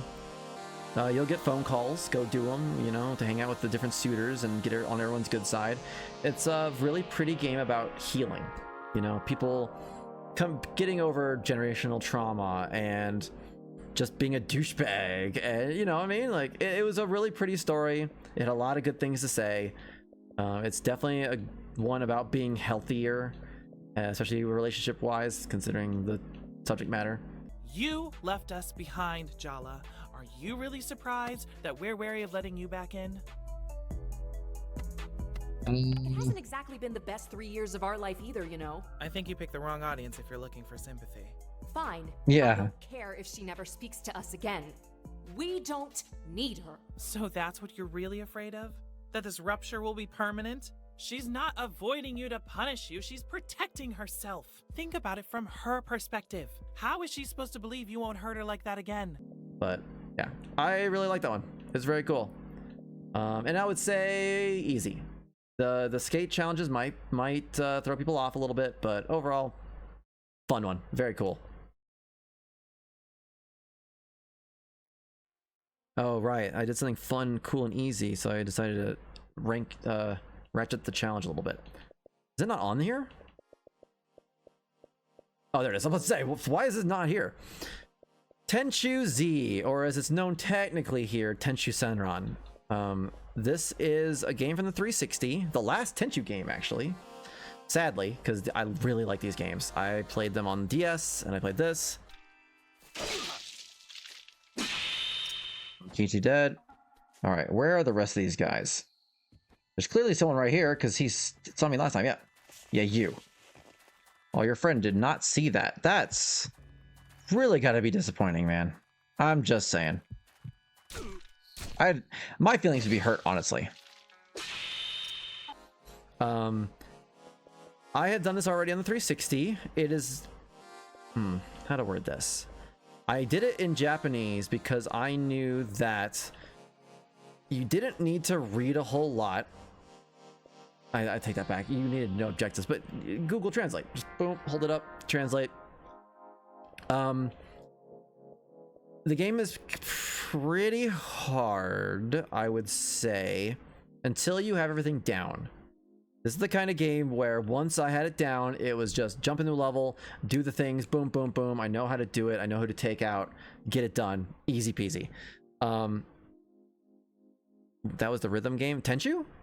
You're talking about Tenchu. That's definitely not a rhythm game. Tenchu is a stealth ninja game. And if you're talking about Thirsty Suitors, that was an RPG. So, no, neither of them. Tenchu is a stealth action game where it drops you into a usually pretty medium to smallish size level and gives you objectives, and you just got to do it. There are guards on routes, there's items scattered around. It's again a game that feels, even for a 360 game, out of its era. Like, this feels like a PS2 game or something. And it's from that era, or at least the series is. They are this, God, what did this company go do next? It was oh, I think, yeah, I think that's coming up, but I know what you're talking about. The developer went on and did Ghost of Tsushima. Ghost of Tsushima and Ghost of Yotei are the spiritual successors to this game. So I think I'd probably like those a lot. But this is their original series, and it is pretty challenging. I'm not gonna lie. Getting this, but once you get everything down, the scores are really easy to get. And they just kind of, as you can see, boom, boom, boom, nailed it, done. It's a long one though. There's 50 missions. 50 missions of learning patterns, learning objectives, you have to find these like secret dudes in every level and kill them. Yeah, it's a lot, but once you get it down, I really enjoyed these games. I kind of wish they'd make a new one or port over some of the old ones, because I think Tenchu Senran is the 4th game in the series, 4th, 5th, something like that. And then there's like a top-down puzzle game on 360 as well. But this old series, an old series.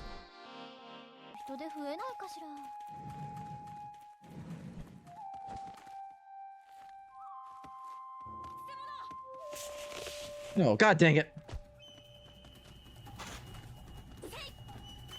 Oh my god, dude, go.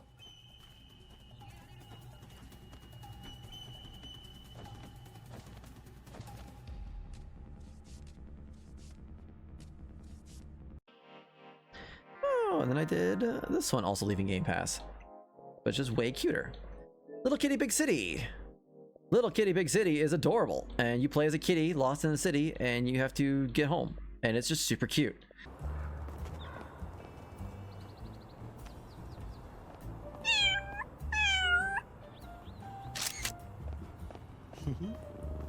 Hi-oh. Hello. There's some platforming elements to it, but mostly it's going around and doing not puzzles, but not even challenges is the right word. It's very cozy. It's very chill. It's super cute. The art style is adorable. The cat's cute. You can't recommend this game enough. If you want just a good time that feels polished and well made. They even added DLC, but no achievements, sadly. But there's like a whole new area now to explore and new costumes and all kind of stuff, so very cute. This game is so adorable. Got a little grindy at the end. Definitely got a little grindy. As you can see, that's all my last ones is, you know, catch and release 20 birds, bust all the bird nests, get a human to kick a ball at you, collect all the hats. Yeah, it was just grind. But yeah, I love this game. It was so cute. I had to do it before I left Game Pass. So since that was so easy, I then went into my next game. Chance of Sonar. It says Windows, not Windows. I sell potteries. You want potteries? Jars. Okay. So this is create. This is instrument. And this is music.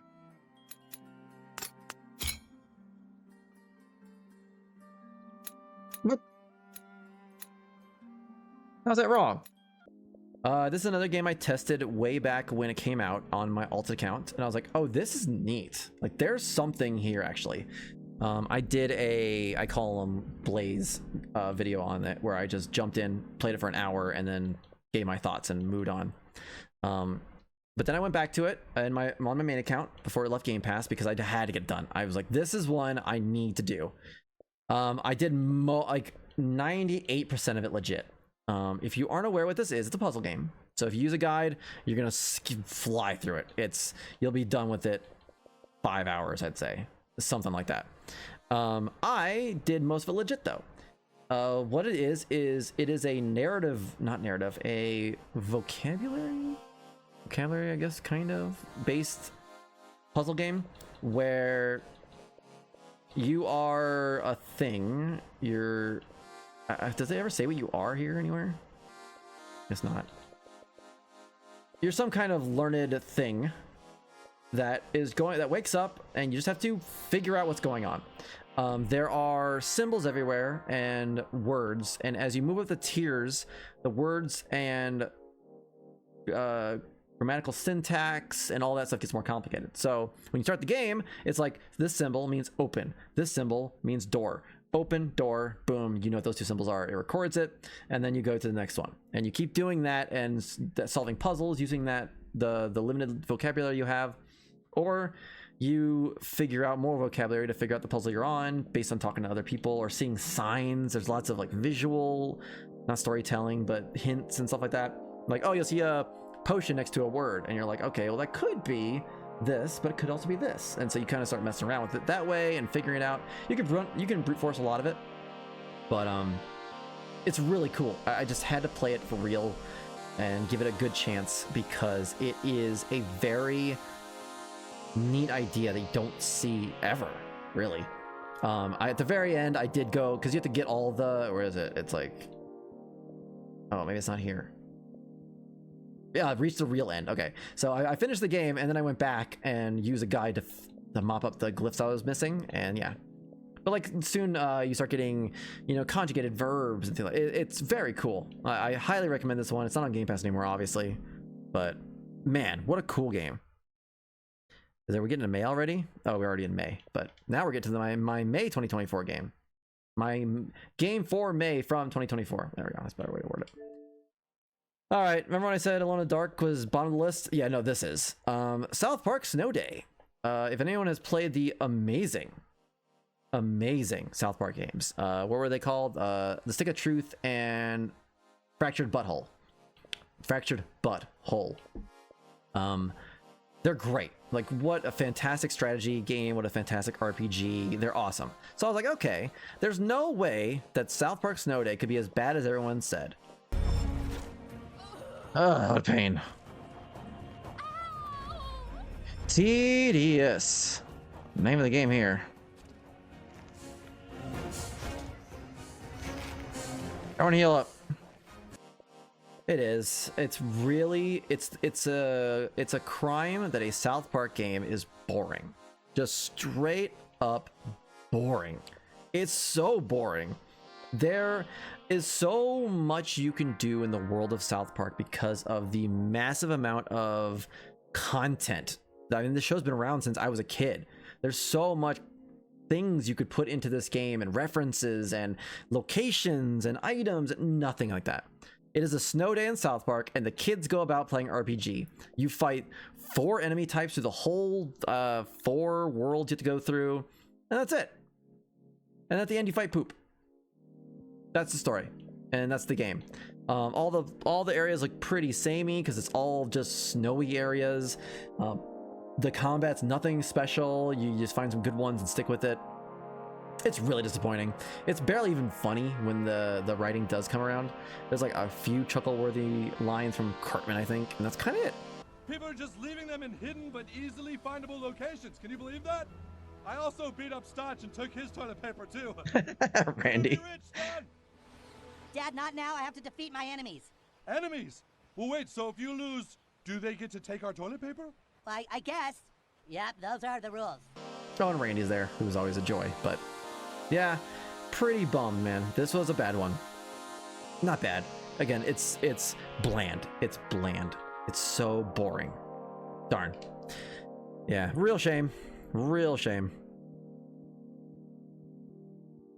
And I'm gonna, as we get closer to the end of the year, I'm gonna say that I'm only going through my completions. So, Raven Remastered. I don't remember why I tossed this one on. Was this leaving Game Pass too? I don't think I own this one. Oh, Inspector, did you find the Baroness's purse? I did indeed. You did? Out of my way, James. Oh, wunderbar. Tremendous work, Inspector. Constable, Baroness. Constable Anton Jakob Zellner at your service. Games with gold. Oh, never mind. I had it for games with gold. So I must just need an easy achievement or something. And I just decided to string this one along for a day or two. Another point-and-click adventure game. Again, same thing. Follow a guide. This is a remaster of a 360 game. Still doesn't run great. Still kind of, I don't want to say boring. It's got some good story beats. It's playing off the Hercule Poirot kind of style of storytelling and characters and things like that. If you've read any of those Agatha Christie books or played the games based on them. It's an interesting mystery. There are some good twists and turns and interesting plot points, but overall, it's okay. It's fine. It's again point-and-click adventure, so completion-wise, you're gonna need a guide because I believe there's a lot of missable achievements in this one. Yeah, a lot of missables, and no story scene selectors, anything like that. So you gotta get it all the first try. You're gonna play through the whole game again, or at least big chunks of it. Is this next? Cassette Beasts. Now this might be my most disappointed game of the year. So Cassette Beasts is a Pokemon game, essentially. It's a Pokemon type. You walk around, you catch various monsters in cassette tapes instead of Pokeballs. The cool thing is that, of course, Pokemon has its element types. You know, fire is weak to water, fire is strong against grass, etc., etc. Cassette Beasts has similar, but then they take it an extra step where, oh, you hit a plastic enemy with a fire attack. It'll do extra damage, but now they're melted, so there's like a noxious fume in the air. Or, oh, you hit a metal type with an electric attack, so you don't do much damage to them, and now they're electrically charged, so if you hit them again or anything, now they hurt you. You know, things like that. It's pretty cool, actually. The problem is that it's kind of grindy. It drags on a lot longer than I think it needs to. I did not enjoy it. It was fun for the first, I'd say, day or two. This is a game where you can not glitch it. Oh yeah, because it's Xbox Play Anywhere. So when it was on PC, and I almost started it back in 2023. Yeah, 2023. I remember exactly where I was when I almost started it. I was sitting next to my wife. I almost started it then, and I was like, I am dealing with a lot right now. This is the end of May 2023. So I was like, I got a lot going on right now. I don't have time for a involved game when I just need an achievement a day and such, or something to keep me busy for an hour or two here and there. So like, no, I'll start later. Then it came to Xbox, and then it came to Game Pass. So when it was leaving Game Pass, I believe it was leaving Game Pass. Yes, it was leaving Game Pass. You could still use console commands on the PC version and get the achievements since it's Play Anywhere. I did not do that until like the very end, like the very, very end, because there's, where is the RNG achievement I just did not want to deal with? It's so you can like mix monsters and get different combinations and stuff like that. And there, yeah, this one, this would have taken forever to maybe get, and I just did not have time for that. So I definitely, it was, as you can see, it was getting near the end of the month. So I loaded up the console command. I installed it on my laptop, started the game, did the console command, gave myself the monster, and then went back to Xbox. But that one alone probably would have made it take forever. So that is the one place I did not do what I needed to do. I believe maybe this achievement too. Maybe 25. Does it say times on these? No, it doesn't. Let me see. In the full transparency, it does tell me times I beat them on. Oh yeah, I unlocked all these like right at the same time. Okay, yeah. So I think I got sick of it and just like, screw it. I'm just gonna console command all these. So yeah, like from like here on, I think I console commanded all of them. I'm done. I'm over the game. I'm over it. Yeah, I played for what, 36 hours? I was so over it.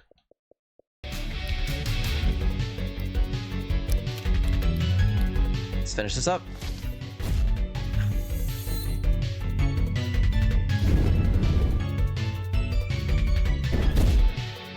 Okay, real close. Okay. Like, I got other things to do now. I'm bored. But it's a cool game. It's a very cool concept. I just got bored of it. Another game leaving Game Pass. Yeah, I think I want to do a few leaving Game Pass. These might all be the same time. Firework. It is a Windows-only game, which there aren't too many of those. So I like doing them when I can. I don't have a great laptop, so I have to be pretty careful about that. But this is a pretty simple point-and-click adventure. It's spooky, though. Not, like, scary. Just eerie and creepy. But you follow a guide. It's easy enough.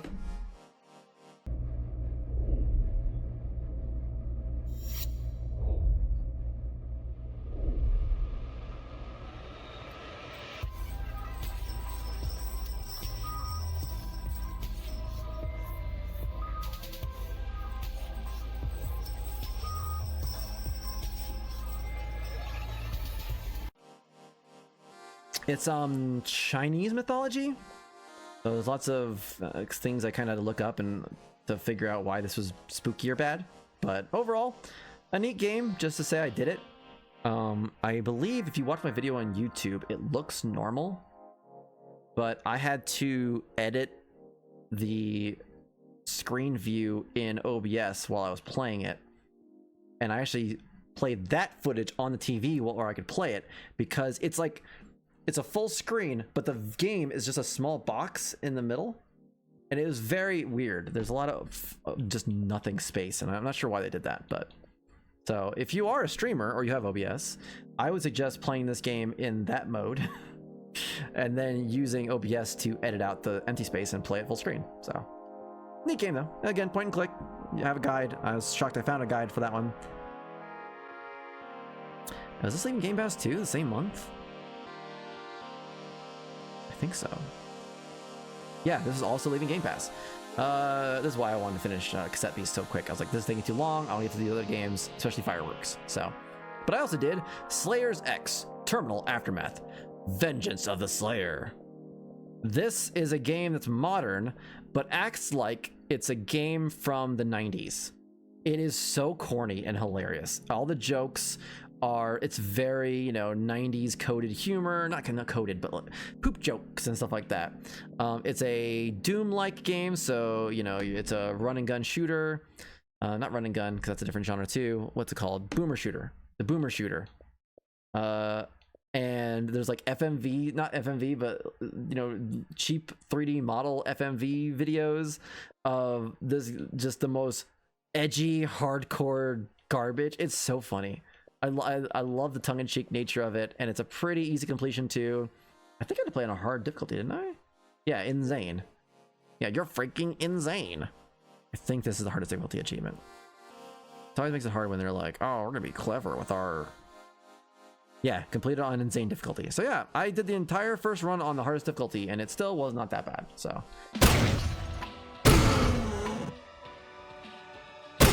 Oh. There we go. Okay, sorry, I didn't mean it, sorry. Another game where you just take your time. If you take too much damage or something, just reload your save. But this was a weird one, and one I'm really happy I got to.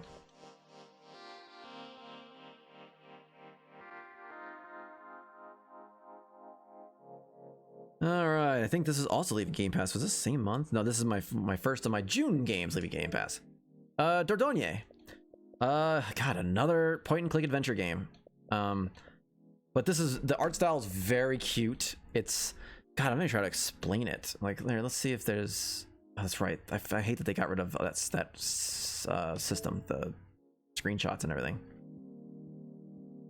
Let's see. The art style is very... Yeah, look at this. It's so pretty. It's so cute. And the 3D models, it makes me think of Ghibli movies. It's super pretty, man. I've really enjoyed this one. The story is very sweet. It's about being a kid and spending time with your grandma and adventures and it's so cute. Oh no! I have to go. See you tomorrow! 'Cause tomorrow we're hunting the couleuvre!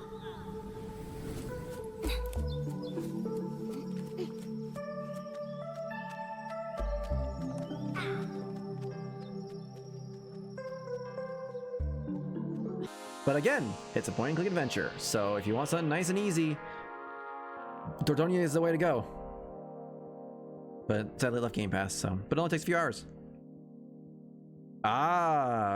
I forget why I started this. I think I know what this is. Oh, this must have been June, right? Yeah. So we went, where did we go? Me and my daughter went on some trip. June, where did we go? This might have been when we went to Chicago. I think this is when we went to northern Chicago. Anyway, started it. I need an achievement.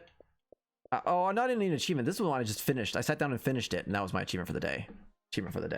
But yeah, I blew through this. This is the same pack that Ratty Boy came in that I mentioned earlier.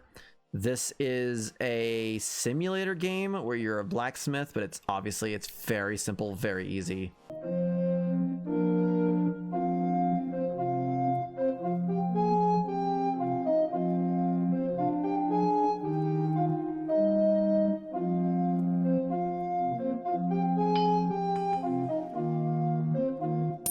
This is one of those garbage achievement hunter games that people that are so... Not dominant's not the right word. There's a lot of them. Prevalent, there we go. Yeah, it was okay. I can't fault it because I could have played longer if I really wanted to, but it is an easy garbage game, and I didn't play it very long. Took me, let's see, I started it at 9:42 and finished it at 9:45. Took me 3 minutes to get all the achievements in this game and all 1,000 gamer score. Remember when gamer score meant something? I mean, it never really meant anything to me other than maybe a marker of kind of your success in achievement hunting, but good lord, it's so pointless now. I'm so glad that was not my focus when I started this hobby.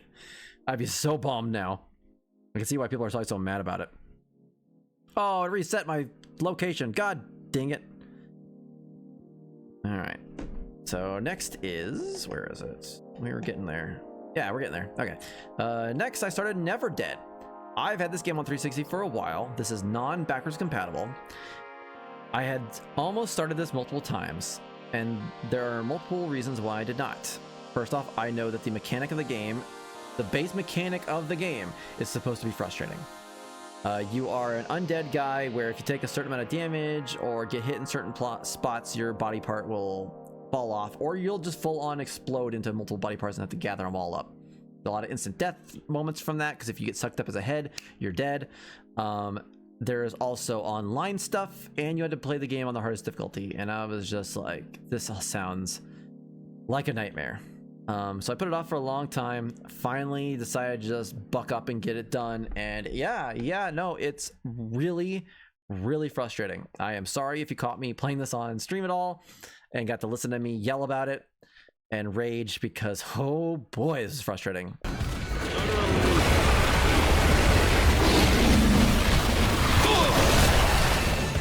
I'm not sure what just happened there. What's happening? What is happening? Oh my god. That's not annoying at all. Come on. Thank you.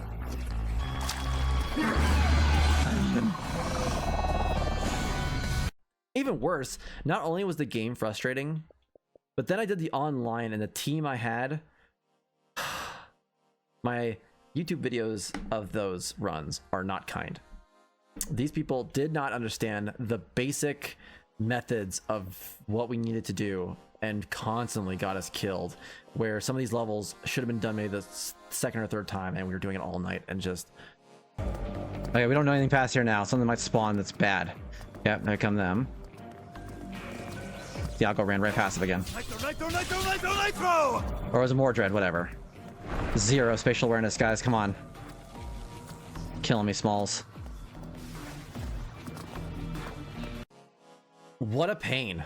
What a pain game. I get what they were going for, but man, like hard, when I played through on hardcore, oh my god, like an enemy would knock into you, and you would just go exploding everywhere. You'd have to go find your body parts, and as I would jump up on my legs, I'd get hit again and fall. Oh my god, over and over again. It was such a pain. Luckily, the checkpoints are very generous. I'll give it that. So could have been worse, but ugh, gross. Yeah, I think I probably would have had a little more fun if I had played this with a competent team, but I did not. I did not. Oh, I know exactly where I was when I played this game. Kaplurth. As I stated before, I like doing Windows games because it's just kind of neat. There's some games that come on Windows that don't ever come to Xbox, and they tend to be interesting, at least, because anyone who plays Steam knows that a lot of weird games come to computer more often than they do to consoles. Hey, hey, hey, hey. Oh, oh no. Can I fight this? Oh, well.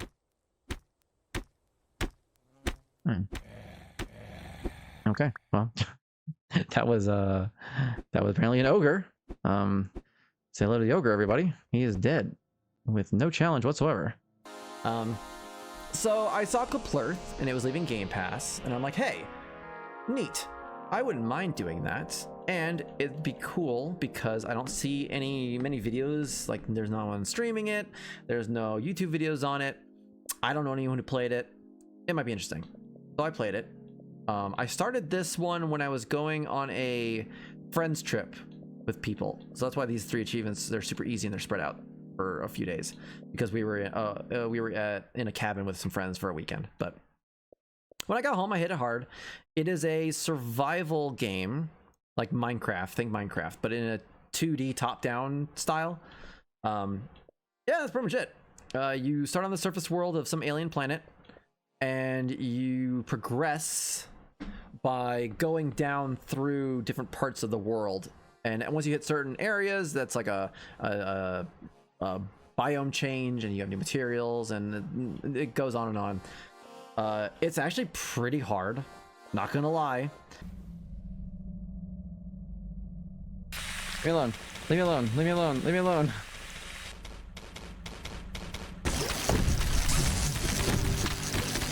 Kill it, kill it, kill it, kill it, kill it, kill it, kill it, kill it, kill it, kill it. So it was challenging enough trying to get through this game, and with my limited resources and managing everything and getting all this to work and leveling up, and it made it even worse when my save started deleting itself. Very annoying. All right, it appears to have deleted my save, so that's cool. I guess we'll start over. I started, so essentially what I did, I think around probably pretty early on, I just left it on. It was just running on my laptop all day, every day, because when I closed it, it had a chance of deleting my save to a certain point. It would roll back, that's the word. It would roll back my save hours sometimes. So screw that, and I just left it on. And then no more problems. I was still pretty worried though. What if my computer needed to update, or what if it crashed or something? It did not though, luckily. But even then, again, the last few bosses are hard. Where is it? Yeah, Richard Marco, pain. Divil and V also, very difficult. Everyone else I didn't have too much trouble, but those were the... through most of the game, I was able to brute force fighting the bosses. It wasn't until these where I actually had to dodge and manage equipment and all that stuff. So it was a tough change all of a sudden. Other than that, it was a lot of grinding, like 50 pets. That's mostly overworld stuff, running around trying to figure that out. 50 mecha portals. It is a roguelite. So, or not roguelite. What do they call them? Procedurally generated.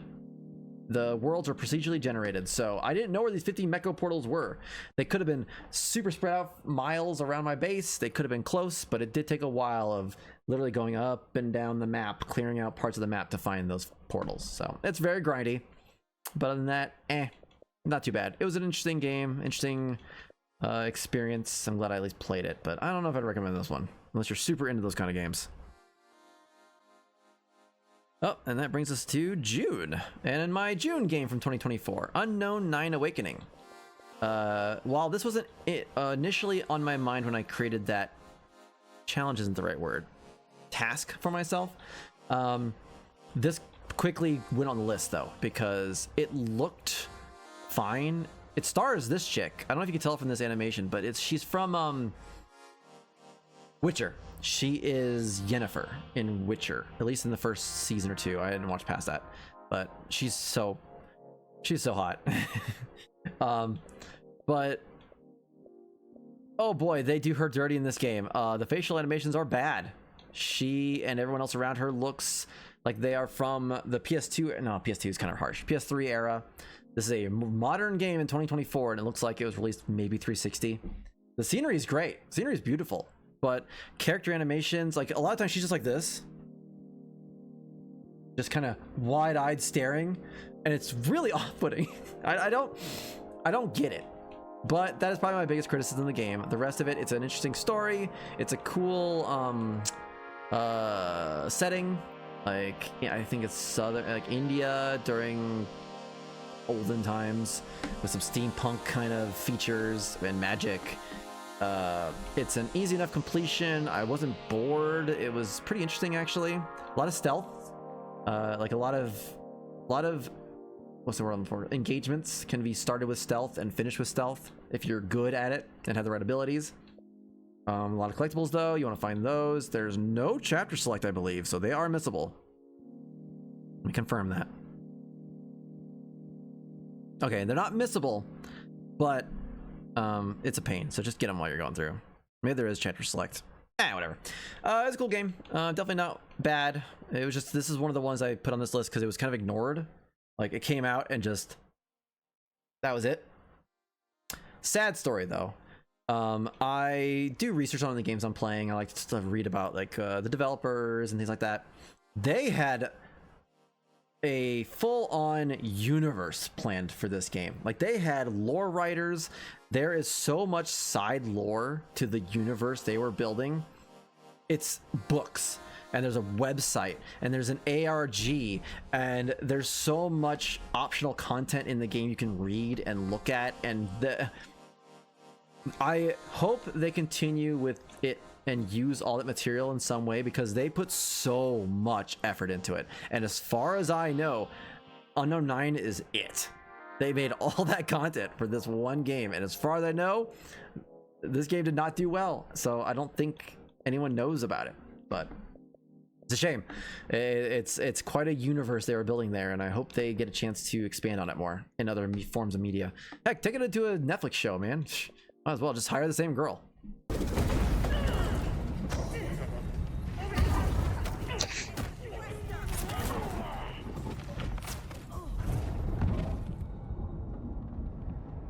No.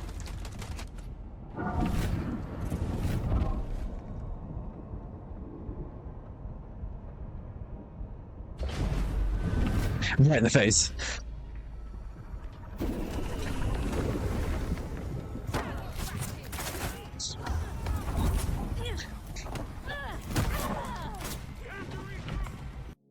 Was this leaving Game Pass? This had to be leaving Game Pass. Game Pass, yep, leaving Game Pass, alright.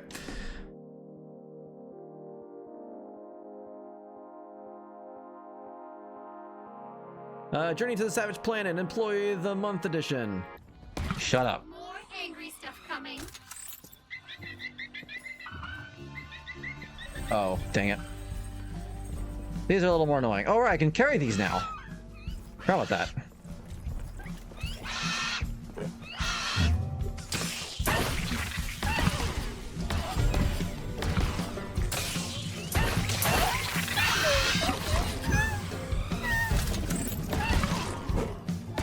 Big, not good. I love this game. Not this one. Playing through it again was still pretty fun, but it definitely was dragging a little bit. But this is one of the few games that I played when it first came out, the original one. Me and my friend bought it, and we played through it with Sean 1991. We played through it on co-op. It was completely new, and there are a lot of collectibles. Nothing missable, but a lot of collectibles that we just did not have a guide for. We just had fun scouring and actually playing the game. It was so much fun. And it's very, what's the word I'm looking for? It is very, oh god, not casually designed. Everything comes across, you come across everything very naturally. You can just play the game and it just builds you up and teaches you things, and you start seeing collectibles, and it's very easy to grasp. I really enjoyed this. Sean is currently stationed in Japan, soon to be Germany, so he's always kind of hard to coordinate with. So this was leaving Game Pass, so I instead got my daughter to help. Blue Melodia. She helped me through this. She did really well.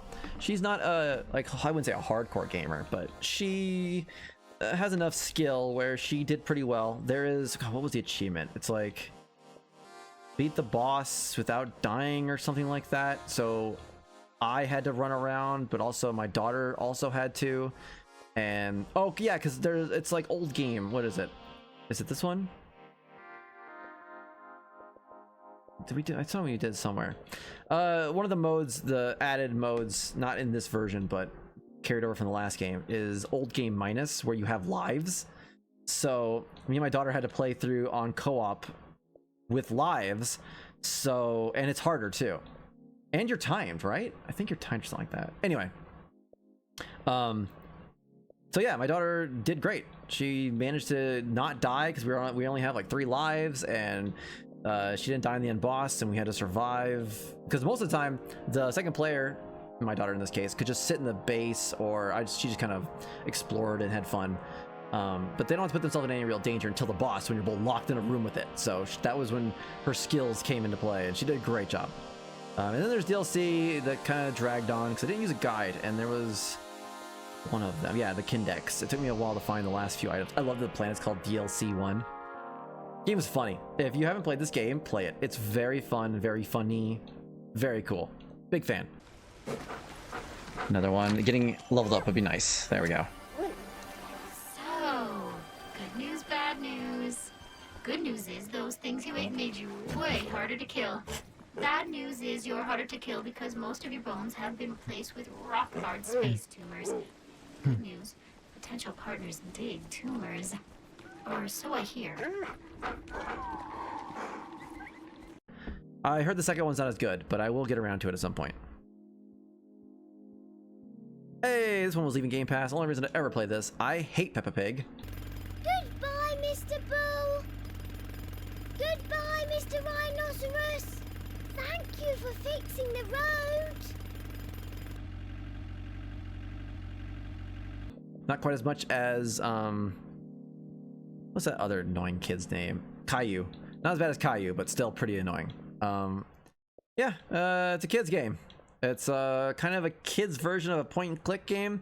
As far as I know, there is a lot that you can do in this game. It is a very well-rounded game for kids where they can just kind of explore, and there's all kinds of mini games for the completion, and so therefore my needs, you have to do very little of that. You can kind of go through visit a few locations, and you got the achievements. So this is a very quick one, not even an hour. So just as an idea of how quick that can be. Very cool. Just want to get it done before I left Game Pass. Some uneasy completion. It is what it is. Next would be Power World, but they just added new achievements, so that's not on here anymore. Oh, hey, Franco. Speaking of, Dishonored. All right, so stay away from the window.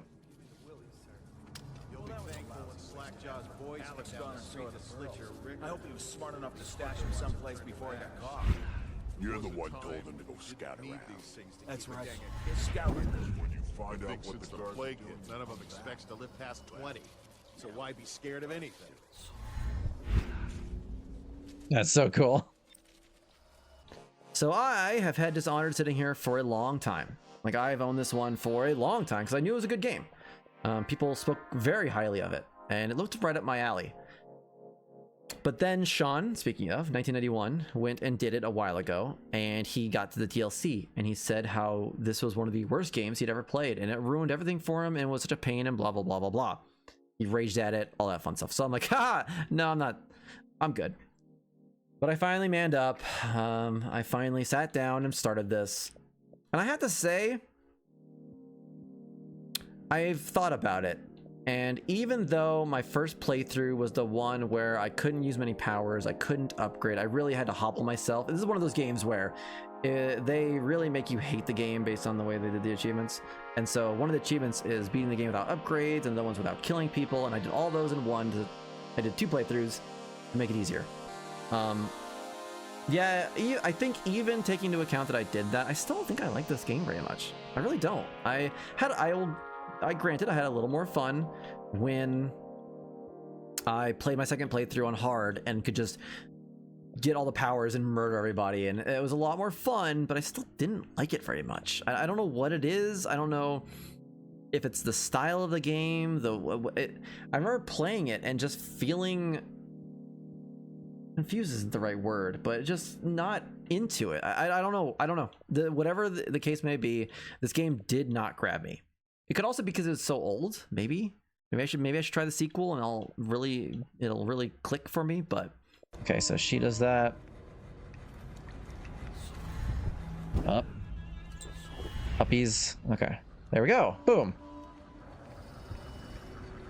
I told her to keep the children inside. I told her. Okay. Now I need to figure out how to get up higher. What will I do now? Arcane, man. I love Prey. the reboot, but man, I did not like this game. And then we got to the DLC, and every achievement hunter knows. Every achievement hunter knows what this DLC is. It is the Trials of Dunwall. It is just utter BS. I have a short temper when it comes to video games. When it comes to people, I've been called, I am so patient. Oh, people have been like, oh, you're so patient with me. I'm so appreciative of you in my life, blah, blah, blah. But if you're a video game, I will snap you in half the first time I die. I mean, literally, there have been times where I'm like, this game's really fun, and I die annoyingly. I'm like, grr. So, but this game made me rage. Like, I raged. I super mega apologize for anyone who was on those streams. Even thinking about it. So there are some that are easier than others. I will say, I think most of the challenges are just BS, but the achievements made them worse. This is the main one everyone talks about. There's two that are really bad. Oh yeah, you can't open 360 achievements. Back Alley Brawl is a mode where it's just a survival arena where you kill some enemies. There's limited supplies around. You know, you have certain things to work with. You kind of manage your resources and such, and it drops in random waves, random-ish waves, because some, like wave 10 will have, there's gonna be certain kind of enemies that are gonna show up sometimes, and that's annoying as it is. But then top that off, there are warring factions in Dishonored, and so sometimes, like, oh, this faction and this faction spawn and they don't like each other, so they'll start going fight too while you're also dealing with them. So the achievement that they added to this mode was you had to kill everybody yourself. So not only are you trying to survive, because the game is pretty challenging, you have to survive, you have to manage your resources, and you're also sprinting around to kill these enemies before they kill you or each other. So BS, so much BS. I would sprint in, I'm just assassinating, killing, and turn around, and a dog is dead that I didn't kill. I'm like, freaking, and I gotta restart, and over and over and over and over. Infuriating.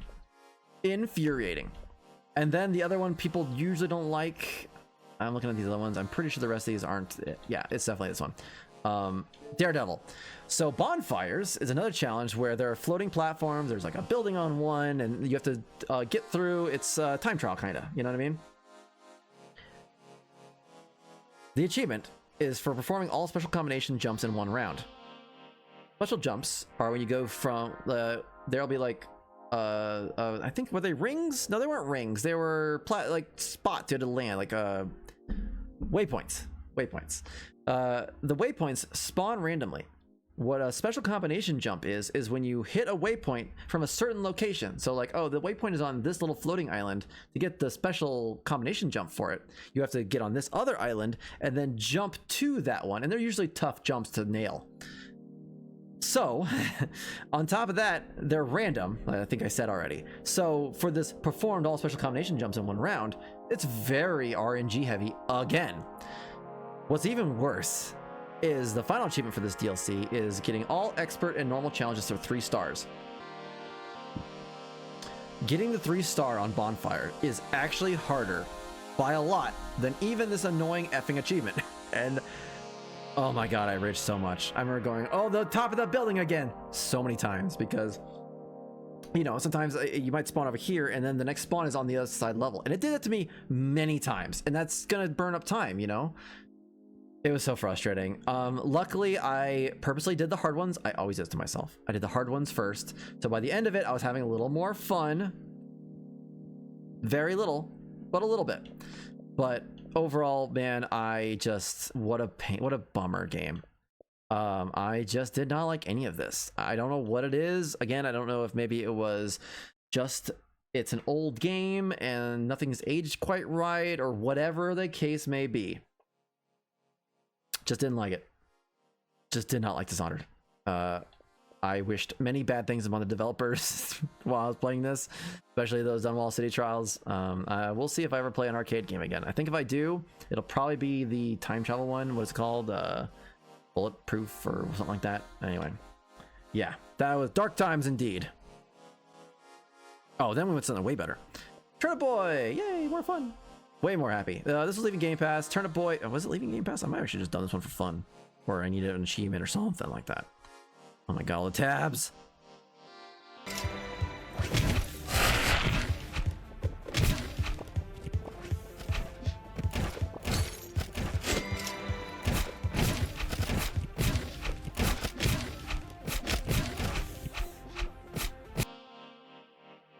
So many tabs. So many tabs. Deathloop. That's it. Yes, Deathloop is the one. Turnip Boy robs a bank. Was it leaving Game Pass? Yes, it was. All right, so I decided to do this one. I think right at the end too. It was leaving in July. Yeah, so right at the end of July, I started this one. This is super cute. I've done both Turnip Boy games now. They're both fun. The first one was kind of a Zelda type-ish game. This one is more of a twin-stick shooter, roguelite. Very fun. Oh, I love the Yamcha reference. That's funny. It's pretty easy. I had no problems with it. It gets a little hectic near the end where you're fighting all the bosses at once and racing through the level and in time, while also roguelite, so you're having to find the right weapons and hoping you get even then. Pretty easy. It only took me very long either. Yeah, 6 hours. Good time. I really enjoyed that one. Oh, this is the one you're talking about, Franco. Idolmaster live for you. I have it somewhere here. I actually bought it online and got it pretty cheap on eBay, and it was the like super special collector's edition. It was like a tin and a DVD anime and all kinds of stuff. It's all in Japanese, so I can't watch it, but it's so cool. The game itself is a rhythm game, and while that usually means it's going to be a nightmare to finish, this one's very easy. You only have to get a high score on I think one of them. Otherwise, you have to do kind of okay-ish on every song to get the score you need. So it's pretty easy. The songs are cute. It's cute anime girls dancing to music while you hit buttons. It's not like complicated. You're not like Guitar Heroing it. It's just rhythm. So you're just hitting a button as it goes by. It's super cute. It's super easy, super short. I think it took me... I did it in a night, right? I did it in a single night. Yeah, did it in a single night. So how far are you?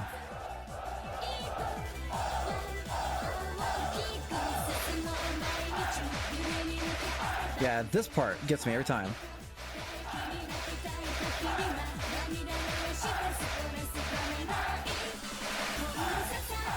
But we survived this time!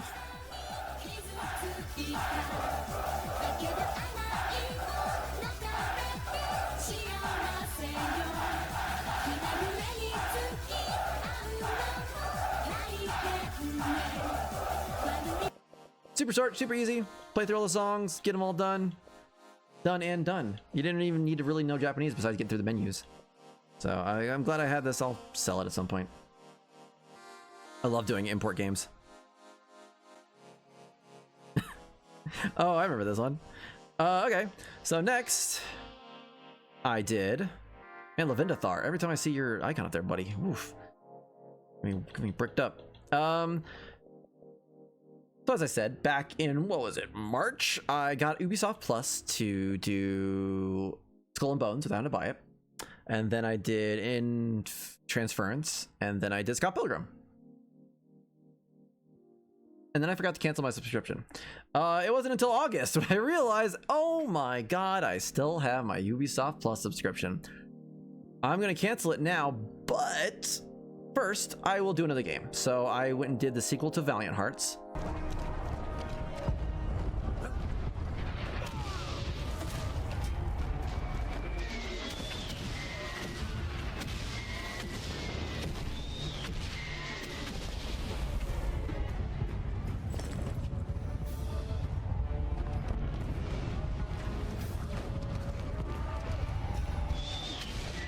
Valiant Hearts Coming Home. This is literally more Valiant Hearts. If you've played that game, it is a side-scrolling,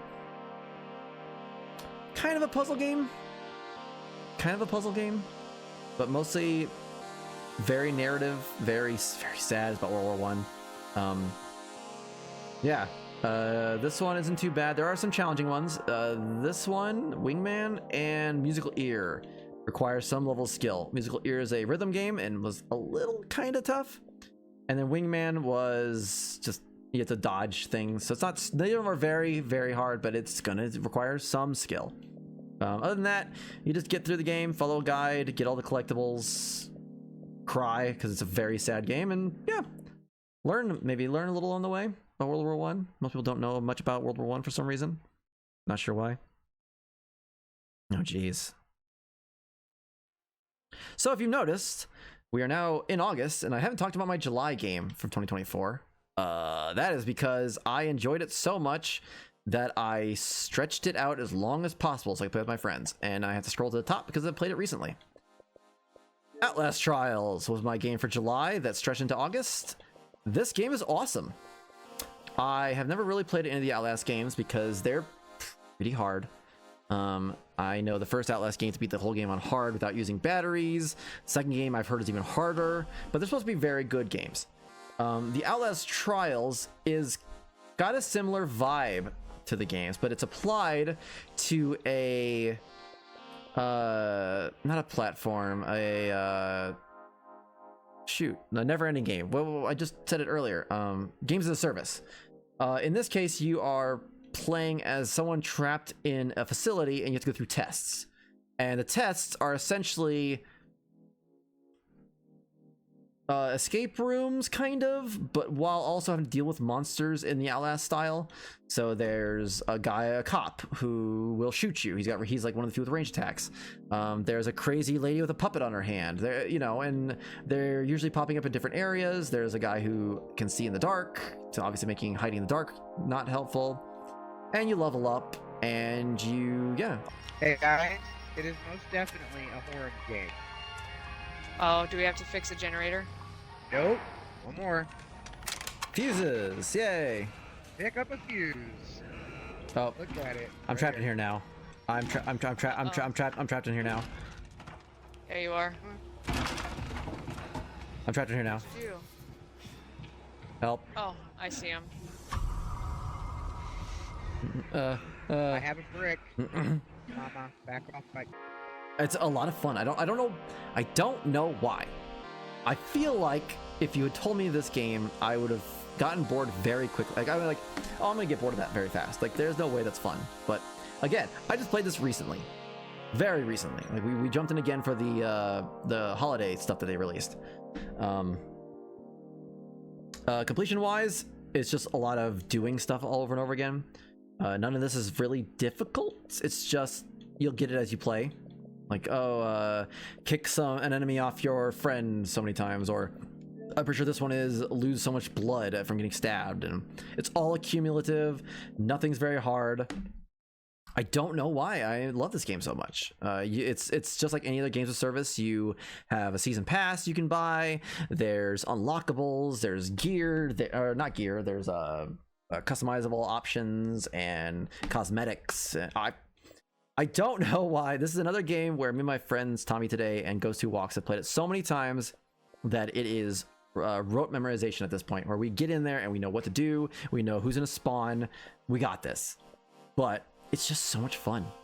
This is my favorite game that I played from 2024 of the game I played monthly. This one is number one with a bullet. It was so good and still is. Sounds like it's choking on a dick. If Alright, only. set him away. Oh, he just kind of saw me. Who's right next to me? Watch your ass. Whoever that was, that's what just walked by me. I thought it was gonna see me. He almost saw me a second there. He walked right on top of me. Where's the stupid switch at? It's gotta be upstairs. I'm gonna go head up there once this guy gets off my back, man. Sadly, the developer straight up came out and said, we're not adding it. We're going to be supporting this game for a while. We're seeing a lot of success with it, but no new achievements at all. And I was so heartbroken because if there was a game I wish got new achievements, definitely this one. But Red Barrel came out and we're like, nah, no achievements for you, Firehawk. And I was like, dang, ow. And while my July game stretched into August, just because I was also having fun, I also went on a trip, so I wasn't able to get to it until I got back. And the game I played while I was on my vacation was Chip and Charge.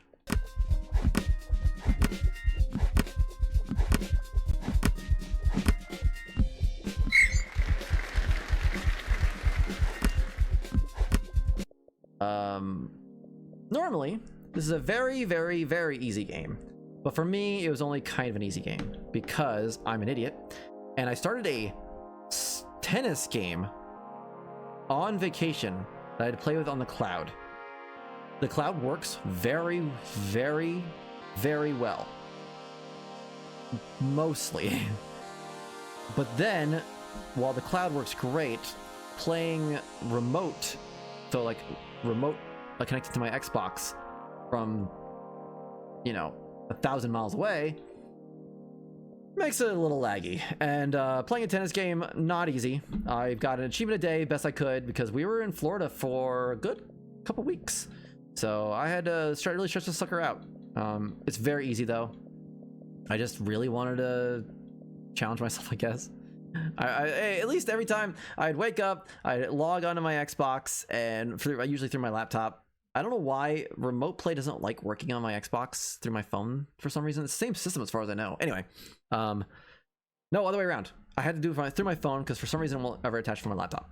Anyway, while it was annoying to get like even minor wins because the gameplay was so hard to play over a remote connection, I still finished after 5 minutes and then went out to sunshine and the beach and margaritas and stuff, so can't really complain too much. But this is another game. I believe that was the same pack that Ratty Boy was in, so, and Blacksmith Forge. It came with like 8 games, so I've got a few of these I can stretch out for a while. And I think I got one more I'll be talking about that was more recent I played. Oh, look, more Paw Patrol. Another Paw Patrol game was leaving Game Pass, so I did it.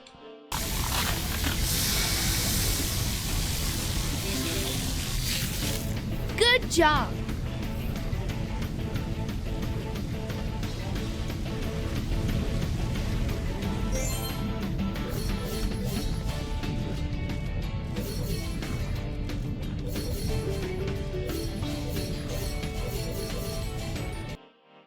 Paw Patrol, Mighty Pups, Save Adventure Bay. This one is not as good as the last one was. This is far more what you'd expect from a kid's game. It's a little jank. It's not very fun. It's boring at the best of times. It is very easy. It's mostly a collect-a-thon where you're running around just collecting things. It's really boring. I did not like this one at all. I was so glad when it was done. They try to have some challenge here. Oh, complete the Take the Sky minigame the first time. It's like, okay, sure. Nothing hard, nothing challenging. This one was kind of annoying, but not much to say there. It was not a great game. Guardian Heroes. I started just because it's another one I've had for a long time, and I've almost started it multiple times and just didn't. I don't know why I didn't. I think I can confuse this one with another game like it called... Did I forget? Yeah, I forgot. But it's an old Sega CD game? Is that what it was? I don't think it's Dreamcast. Just fight nothing again.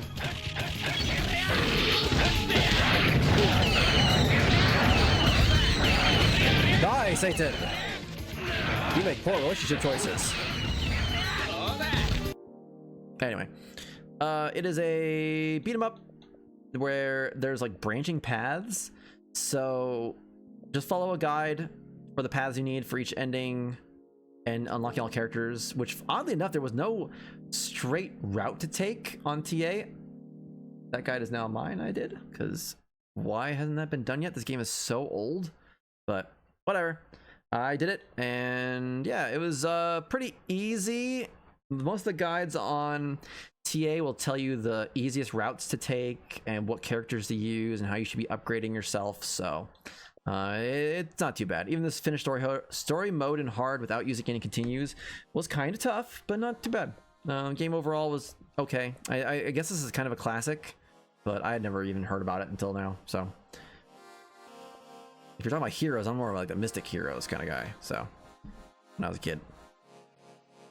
Anyway, well, now that I had actual time and I was home and I finished Outlast finally, I did my actual August game from 2024, A Quiet Place: The Road Ahead, which is a walking sim / survival horror game set in a quiet place. Oh, uh-oh.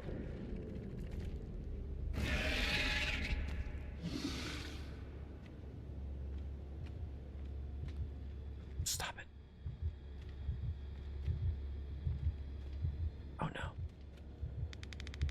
We're gonna get our first death here.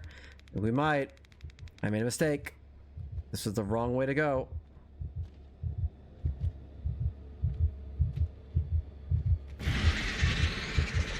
Oh, yep, okay. Well, that was dumb. Which means you have to be very quiet. You can actually turn your Connect on and it'll use your actual noise in the real world to mess with you, and that's not cool, so I had that turned off. And plus, my Connect's not attached to my Series S because I can't. But, oh no, you can have your mic, not Connect. Yeah, this is a newer game. Connect's dead. What am I thinking? This is not great.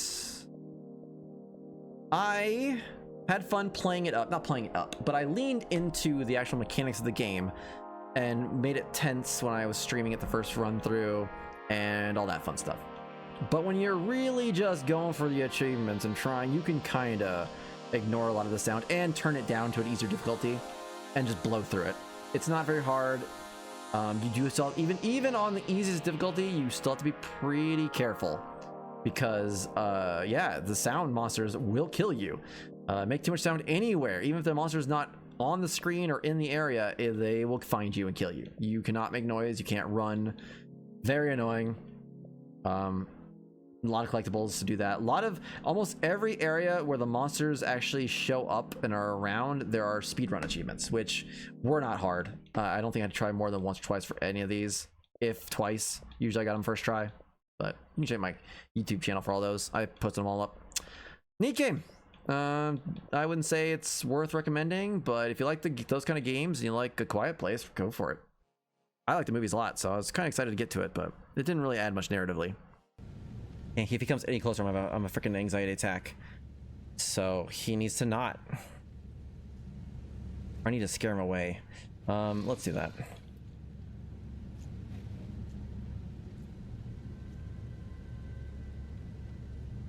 Not sure where to throw this.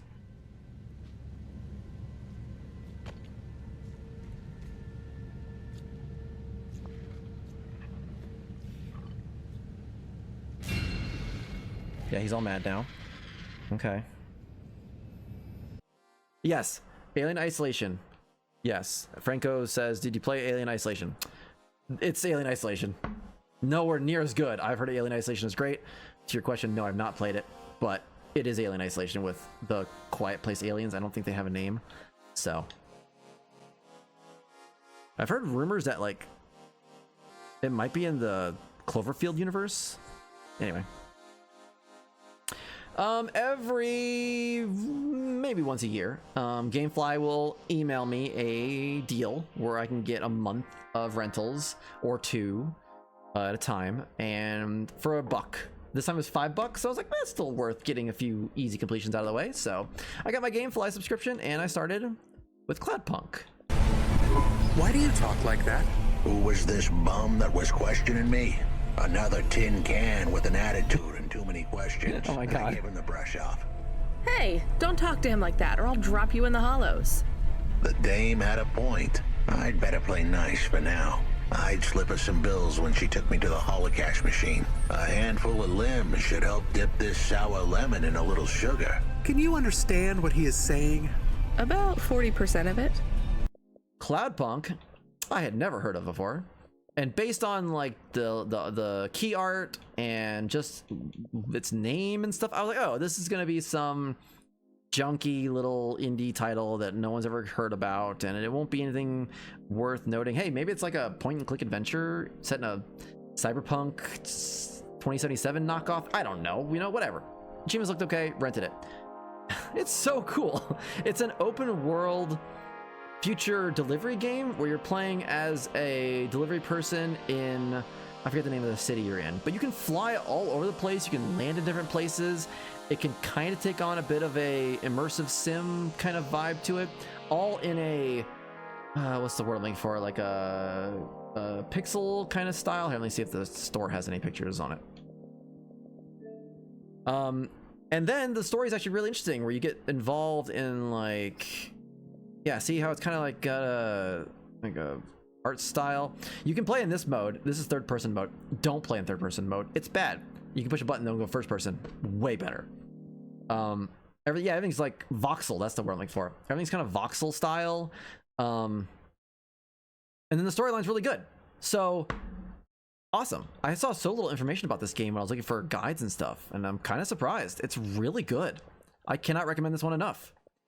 There's nothing hard, I don't think. You definitely need a guide, I think. Yeah, because there's missables. A few. There's like 2. And then no chapter select. And there's lots of collectibles. Oh, point of no return. There's a point of no return, so you definitely don't want to do that.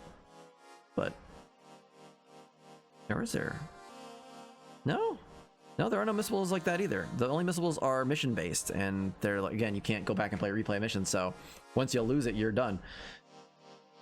But Cloudpunk is very, very cool. Franco says, "I love Cloudpunk." Yeah, it's great. Anyone who's played it, I know, liked it, but I don't ever hear about it at all, and I didn't know anything about it at all. So very cool surprise for my first rental from GameFly this time.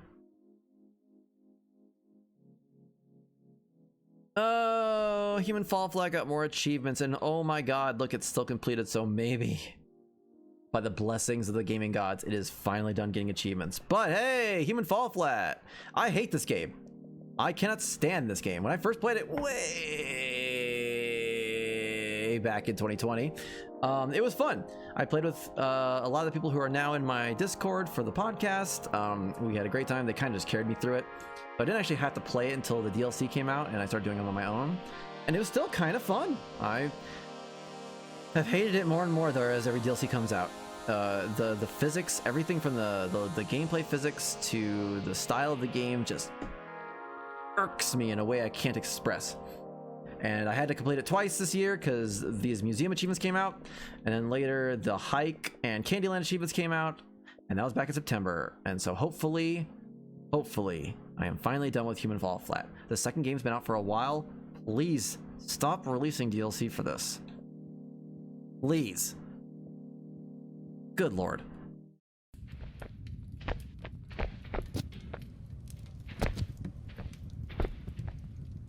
Oh my god, game. No, let's get this kind of... I hate this game so much. Physics, not fun. Alright, we got a fire. Fire! Ready? Aim! Fire! Anyway, as I stated, we're now in September, so I started my September game for 2024. Funko Fusion! I really wanted to play this just because it's Funko. Like, okay, so what I expected was a Lego game knockoff with Funko Pops. You know what I mean? Like, oh, it's gonna be, everyone's played Lego games. You know what to expect, and there is a certain amount of that. You go into a level that's themed on whatever licensed property they have. You collect. In this game, it's microplastics. I call them. I forget what they actually call them, but they're studs. You know, from Lego, all that. But it's really a good game, actually. Like, the shooting mechanics and the combat mechanics they feel a step up from the Lego games, where the Lego games feel very much like a kid game. You punch, go. I haven't played any of the newer ones. Maybe that's changed. But Funko Fusion felt really good. But my favorite part of the game was just how random it was. Like, it's a kid's game, ostensibly. Like, it definitely is like a kid's game. But the properties they had included were not kids stuff. Voltron. Okay, kind of. The new Netflix show. It's referencing the old show from when I was a kid. But Voltron, okay. Five Nights at Freddy's. Obviously, kids love that. Chucky's not kid-friendly. Chucky's in it. Where else do we got? Knight Rider. Yeah, kids love Knight Rider. Sure. Jaws, kinda. Xena. I've never thought I'd ever see Xena in a video game, but okay, sure. I can't believe I am playing a video game in 2025 and Xena's theme is playing. The heck is this game? Girl, can you not get hurt? Megan, super not for kids. Mega Man's in it for some reason. The Mummy? Nope.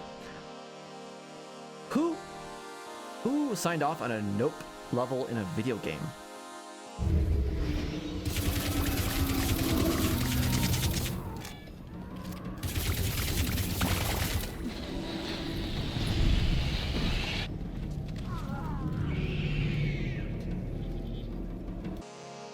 It's so weird. Back to the Future, Shaun of the Dead, The Thing, like Masters of the Universe, which again kind of has a more modern touchstone, but there again, this is from when I was a kid.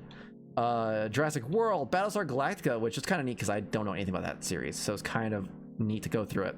Umbrella Academy, my wife loved that comic book, but that was cool to play through. Invincible, Masters of the Universe, as I already said. Hot Fuzz. Again, how many times are you ever going to think you're going to play Hot Fuzz in a video game? As Nick Angel.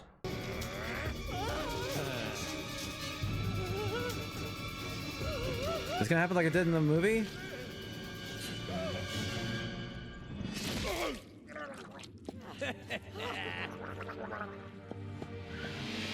Yeah, this isn't a kid's game. What the heck?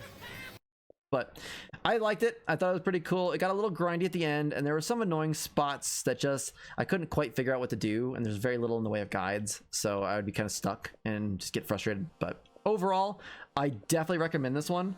If anything, it's just weird. It's so weird, all the stuff they have. I don't think this game did well, so I don't think we're getting a Funko Fusion 2, but I thought it was cool. I know it got bad reviews, so Hot Fuzz is the greatest movie of all time. Literally. Yes. And I'm again, you're walking around. Hot Fuzz is one of the, so there's worlds and then cameo quests. Oh no, there's worlds, there's levels, and then there's cameos. Worlds are the main chunk of the game where you go to a world and there's like, was it 5 or 6 levels in that world? Levels, secret worlds essentially, are one level. So like Invincible, you go into a door, you're an Invincible while Omni-Man and Invincible are fighting, and you just that's the contained level. So it's like one part of a world. And then cameo quests are just, oh, you walk into a room and hey, Xena's here for some reason, you gotta help her, where they're in other people's worlds. Hot Fuzz had its own world. Like you had to go through the entire storyline of Hot Fuzz. Oh yeah, speaking of not kid friendly, they play out everything that happens in Hot Fuzz. That includes the ending in graphic detail. As little Funko Pops in, but there's no blood and everything. I don't know. It was very weird. It was such a weird tone. I don't know who this game was made for, but I enjoyed it. So that was my game for this month. I need the game a try. I'm intrigued. And that's why I did it. I was like, this is weird. The Thing is very gruesome. I don't know. Weird game. Oh, my next game from Gamefly came in. It was Marsupilami Hoop Adventure. Speaking of games I don't know who these are for. Marsupilami is an old Danish, I want to say, comic book character from like the 70s or something. You see it and you're like, oh, that's an old comic book, or newspaper comic strip, I think is the word. Then it was a Disney cartoon, I want to say. It was on Disney Channel at least when I was a kid. And then because he was like a cop or something. Anyway, and then yeah, apparently that franchise is still going on.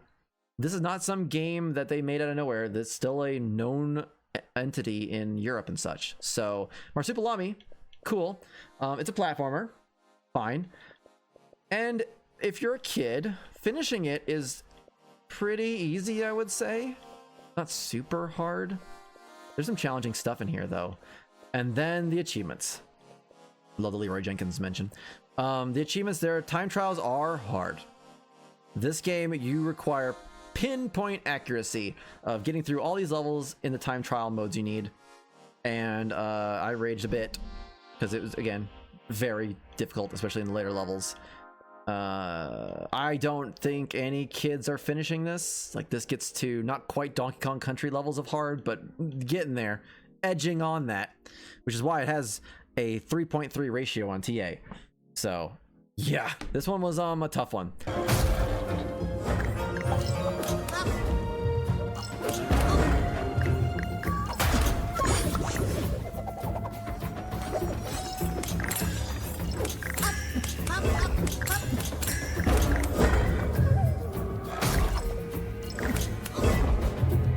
I went into the completion estimate, which is not normal for me, but yeah, this was tough. This one was this was a challenge, especially these DLC levels. Woof. Yeah, there's DLC for it. Why? I don't know, but there was. All right, and then we went into my next rental, because this one was actually $5 a month for 2 rentals at a time, so I did this kind of cycling through. The Sojourn.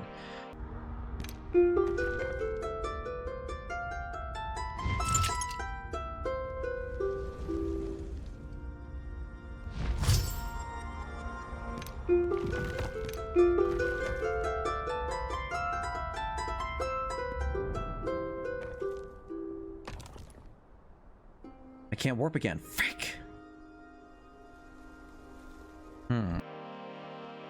Puzzle game. So guides are your friend. I try to not use a guide because I was streaming it. I'm trying to do that with a lot of puzzle games I'm streaming. It's not fun to watch me just like looking down and looking at a guide and then going up and doing a thing and then so I tried playing it for real, but I didn't like it.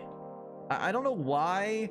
I'm pretty good with puzzles, and I consider myself kind of an, maybe not intelligence. I want to be a little more modest than that, but it's insightful. I'm good at puzzles and logic and things like that. And something about this game just I couldn't grasp. Like, I understood the mechanics of it, but I really struggle on getting the puzzles completed myself. So it's really pretty, and it's a cool story about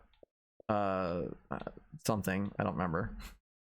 But I definitely played a stream doing it for real, got frustrated, and immediately followed a guide for the rest of it, and then got it back in the mail because I'm good. What was the puzzle mechanic? It was like portals, I guess, kind of. Like, obviously they added more mechanics as the game went on, but the baseline was a world switching kind of mechanic, and you had different access to different things, different areas, and light puzzles came into it too. And yeah, you gotta know what you're getting here. It was cool, I guess, but like I said, I kind of gave up pretty quick on it. But then by the time I finished that, my next game came. They were really on it. Gamefly nowadays has this thing where you can push a button and tell them you're sending it before they actually get it, so they can just assume it's coming as long as you're on good standing with them, and they'll send the next one. So I was able to get these games kind of pretty quick and get a lot out of my $5. Yeah, Smurfs. Another game where I expected one thing. I expected, you know, a Smurfs game. It's a Smurfs game, so this is gonna be a kids game, kind of annoying platformer, kind of like that Voodoo style. Was it Juju or something like that back on early Xbox One days? I was like, okay, cool, I know what to expect. No, this is a pretty competent character platformer. Like, actually pretty well done. Many times I found myself going, oh wow, I'm enjoying myself quite a bit just playing this game.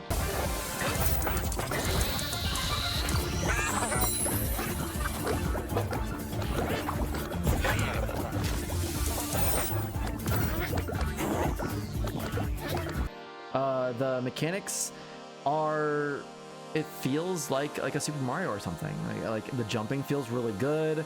Everything works like it should. You're bouncing around and jumping on enemies and platforming, and the end kind of lost it a little bit. I'll say the Gargamel levels got on my nerves a bit because they got a little janky there, and finding a lot of these collectibles in those levels were annoying too. But overall, this was a cool one.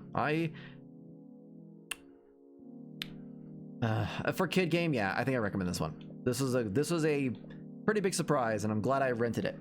I was just looking for easy games. I didn't expect to come across games that were, well, like that. The Marsupilami game also was technically, functionally impressive. If that makes sense.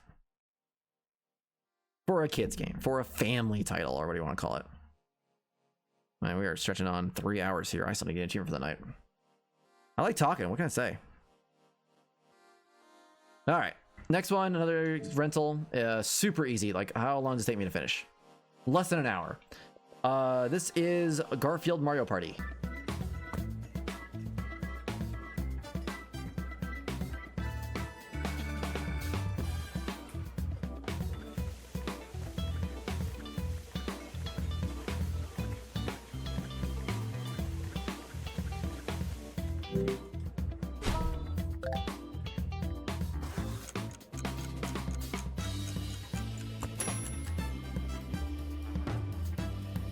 And for the achievement, I just have to finish every puzzle in first place.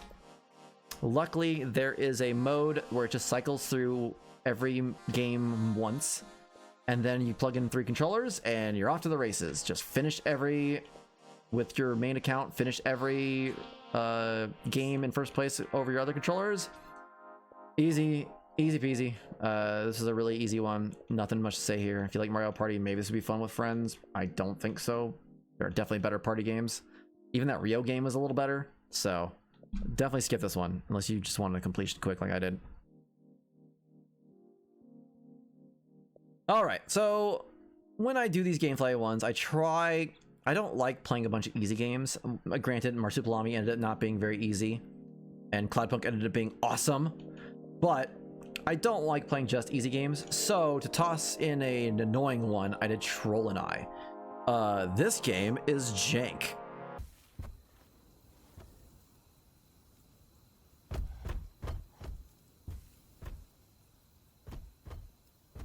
Oh, this is starting to tick me off now.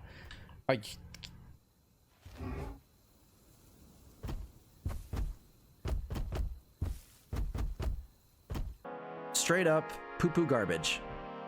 Maybe that's a little harsh, but remember when I've said multiple times during this retrospective, hey, this game feels like it's from a different time or from a different generation or whatever.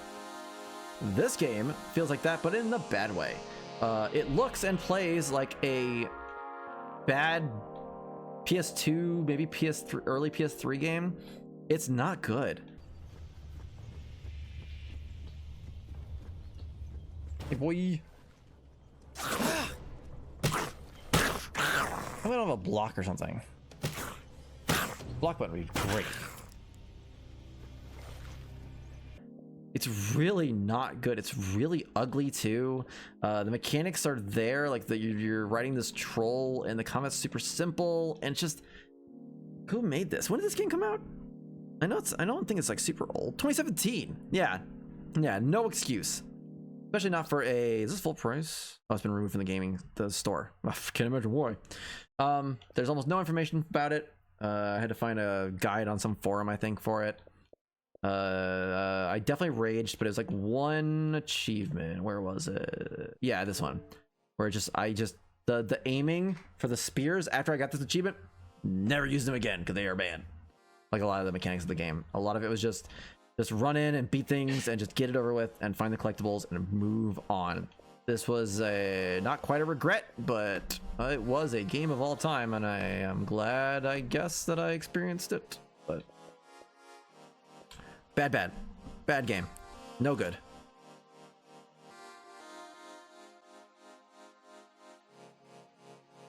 Oh, another game from those collection. Oh no, never mind. I skipped one. I don't know why I just did that. I saw it too, and I'm like, oh no, this one's next. Nope. Leaving Game Pass. Cocoon. Nope, didn't do that. Nope. Hey, I didn't even do that.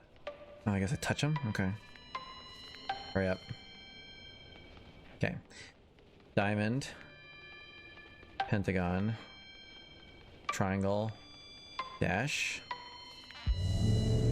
Easy peasy. Alright, well, if you don't know what Cocoon is, it's a puzzle game. I can't say a whole lot more than that, because this is the kind of game that you want to experience without knowing much. And you don't need a guide. Like, you could use a guide. It's a puzzle game.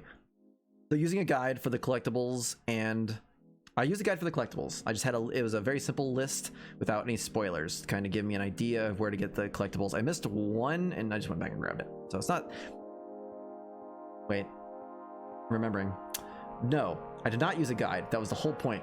I did this game completely without a guide until the very end when I'd finished, and then to go back to get the collectible I missed, I used a guide.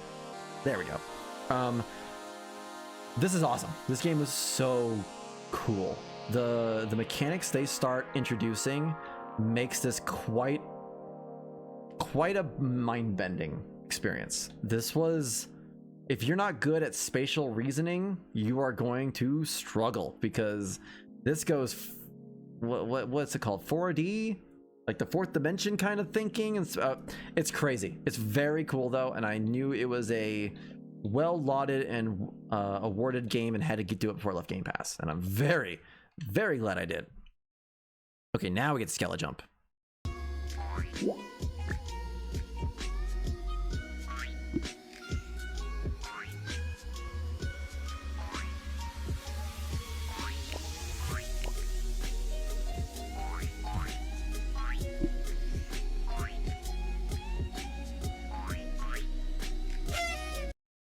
Skelejump. Yeah, this is another me and my daughter went on a trip when it was October. Yeah, so this might have been when we went to a Halloween parade, maybe. Anyway, I don't know, me and my daughter travel a lot. This was another game in the same pack as Ratty Boy and such. This one is a platformer, I think would be a good thing to call it. Like, there's platforms, you have to hit certain platforms, and you can only jump on certain ones so many times. It's very simple. As you can see, I did level 19 out of, I don't even know how many levels there are. I don't care. I got the achievements, finished up. I stretched this out over a few days because, yeah, maybe this one was the one I needed for achievements, and I stretched it out. But either way, it's a cool game. It's fun, but it never got hard because 13 levels in, if the game's getting that hard, there's a problem. All right, ooh, a biggie. Deus Ex Mankind Divided is a game I've wanted to play for a while. I really enjoyed the first one. Human Revolution, good stuff. Really enjoyed the first Deus Ex, which is actually coming back out on Xbox soon with achievements. I will be doing that for sure. But back in the day, I loved the original Deus Ex. I loved Human Revolution, so I've been wanting to get this for a while. I owned it and all the DLC, so it was only a matter of time. I don't know why I decided to do it now. Didn't matter. All right, so I have to get to here. I mean, it seems like going this way is the best way. Anomaly detected. Trace program initiated. Access granted. Easy peasy. Script Kitty, first try. I think we're done. Nothing's hidden around here. There need to be more stuff stashed around, but there really isn't. The Wet Panda strikes again. I followed a guide for this because this is a game where there's a lot to miss. There's a lot of choices to make. You have to follow a very particular way through the levels in the game to get the endings you want and all the stuff. And yeah, if I'm not mistaken, I had to do 2 playthroughs. Yeah, because I did 1 playthrough, I did everything. I got all the challenges done, all the collectibles, I got all the missions and side missions, etc., etc. Then when I finished, I went back through on hard, which was really easy because I think the first one isn't this. Yeah, it's Deus Ex, so I couldn't kill people and I couldn't raise any alarms and all that fun stuff. Which honestly, while that was annoying in games like Dishonored, I found it way more fun in Deus Ex. Yeah, Deus Ex is really cool. The DLC was also interesting and fleshed out the story in I thought cool ways. One of the DLCs even takes all your augments away, so you're playing kind of a stealth game full on, and that was kind of neat. Another suicide near the market. Some guy killed his wife, their 3 kids, and then he... Alright, take these 2 down. Do this again.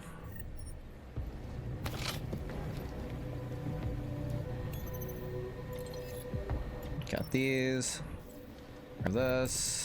But then there's breach mode. Breach mode is their take on a games as a service. They wanted you to go in this and play all these challenges they've got. I don't think it ever is actually a games as a service, but it feels like it. And it's hard.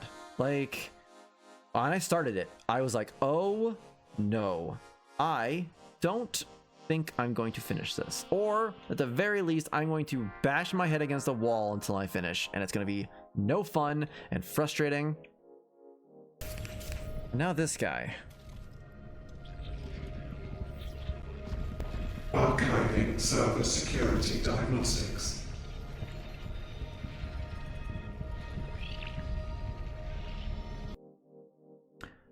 but there's an exploit. There's an exploit. You can use a glitch to essentially get infinite energy. And if you know anything about Deus Ex, that's God mode. Like unlimited invisibility, unlimited stealth kills, unlimited super jump, on and on and on and on. One problem is that it's a kind of a roguelite. Not roguelite, actually that's not the right word. You get loot boxes, and so you don't really know what powers you'll have at what point. And even to initiate the glitch, you need a certain power up and upgrade, so you're gonna have to play until you even find it. But once you do, easy mode from there. There's still some problems. There are some levels that turn your augments off. Obviously having infinite energy isn't going to help there, but they're not crazy hard. I do have videos up on my YouTube channel of me doing a few of those, the harder ones. But yeah, that was hard and could have been a lot worse. I know most people that play this game don't do this mode or save for later. Franco, for instance. But yeah, what a pain. I did not like that. And then I went to the DLC, like I said, that fleshed out the story and was cool, and I was done. Mankind Divided, very neat. I will definitely be doing the remaster of the first game, the very first Deus Ex when it comes out, so stay tuned for that. All right, then we get into October's game from 2024, Slitterhead. Slitterhead was the other game. I said Suicide Squad was the first one, and then Slitterhead was the other game that I wanted to do this challenge for, because Tommy today, as I mentioned a few times, is super into horror games, and she loves Silent Hill. That's like her game. Silent Hill 2, sorry. And then this is the game from that guy. So when it was announced, we're like, oh, you know, take notice. We will be checking that out when it comes out. Come on, switch. Thank you.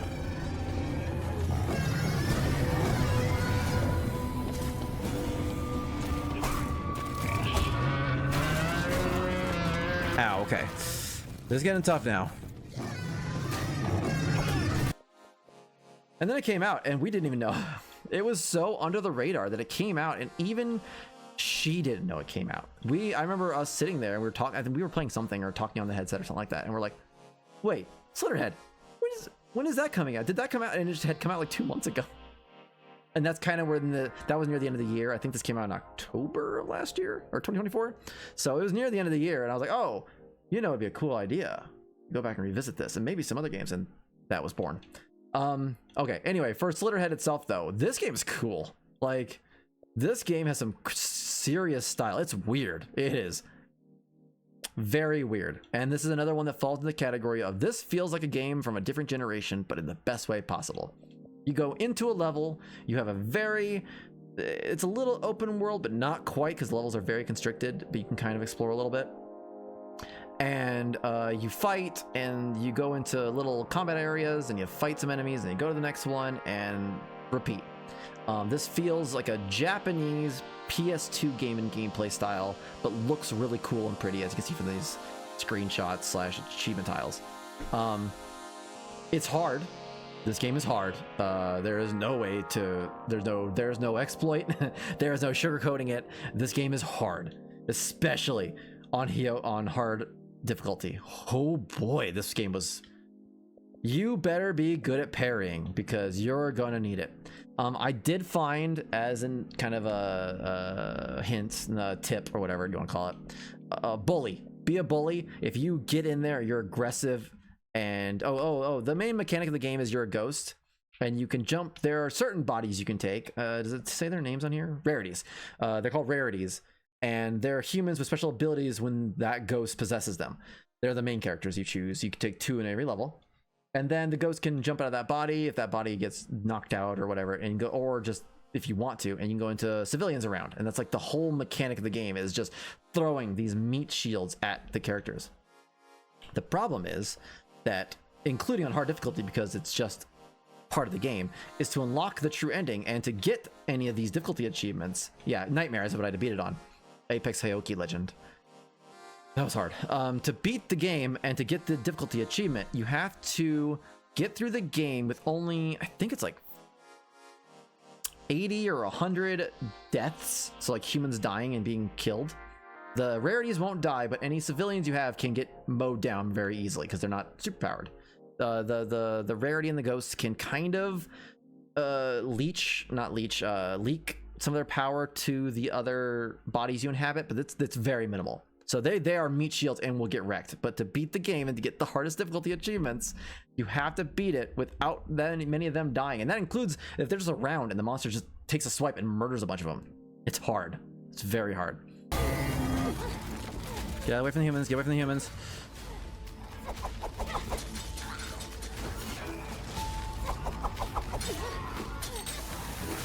There we go.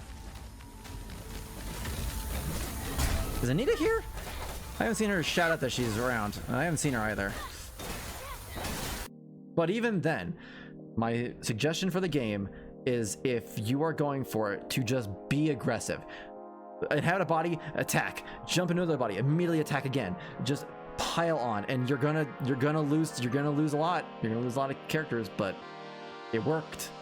So very cool game. This would probably be number 1 or 2 if I hadn't done Suicide Squad and Outlast Trials. I'm gonna put this probably number 3 for the year, I think. We'll see. But for now, it's 3 as we get into this list. We're getting real close to the end there, though. Some of these games, I'm starting to remember these games, so that's how I know. Jusant was leaving Game Pass. As is going to come up later, I love me some Don't Nod games. I'm guessing where my rope is attached is like maybe a checkpoint, kind of? I assume?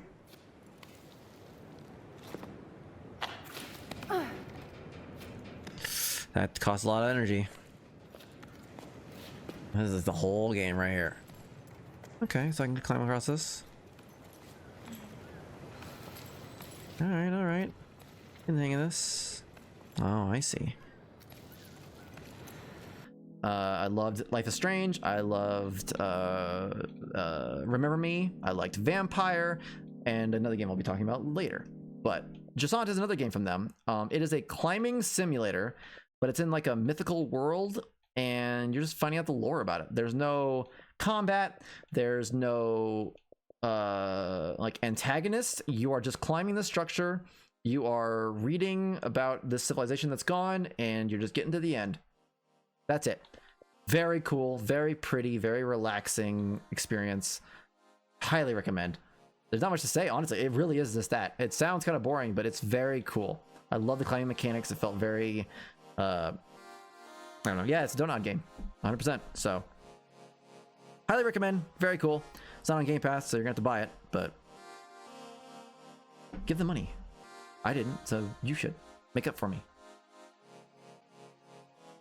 Cabin Factory.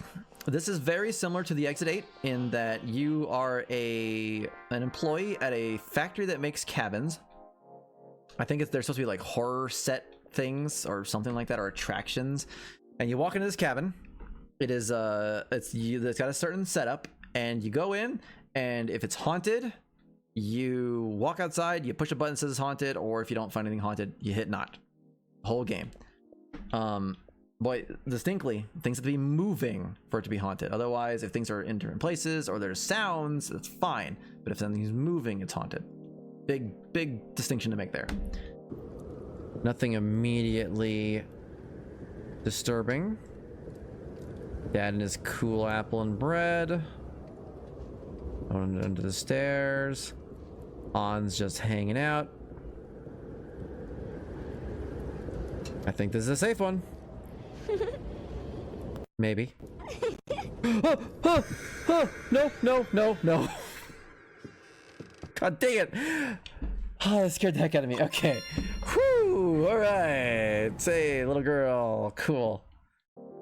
Yeah, other than that, it's a really cool game. I really like this one. I thought it was very creepy. It had that kind of creep factor that it's just eerie and just gives you chills, and something jumps at you. It's never like jump scares, but it's like something that will all of a sudden just be where it shouldn't be, and that's always, I don't like it. So it made me jump a few times. I like this one a lot. Very easy though. Took me what? Yeah, not even 2 hours. Yeah, very cool. I like that one a lot. I need to find more of these games. They're slowly coming to Xbox, but they're not. They're mostly still PC games. So here's hoping. Oh, we're getting down to the wire here.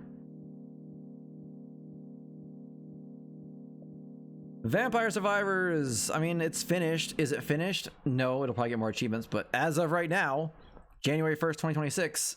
It's finished. Back in November, I finished it up. It's Vampire Survivors. If you don't know what this game is, what?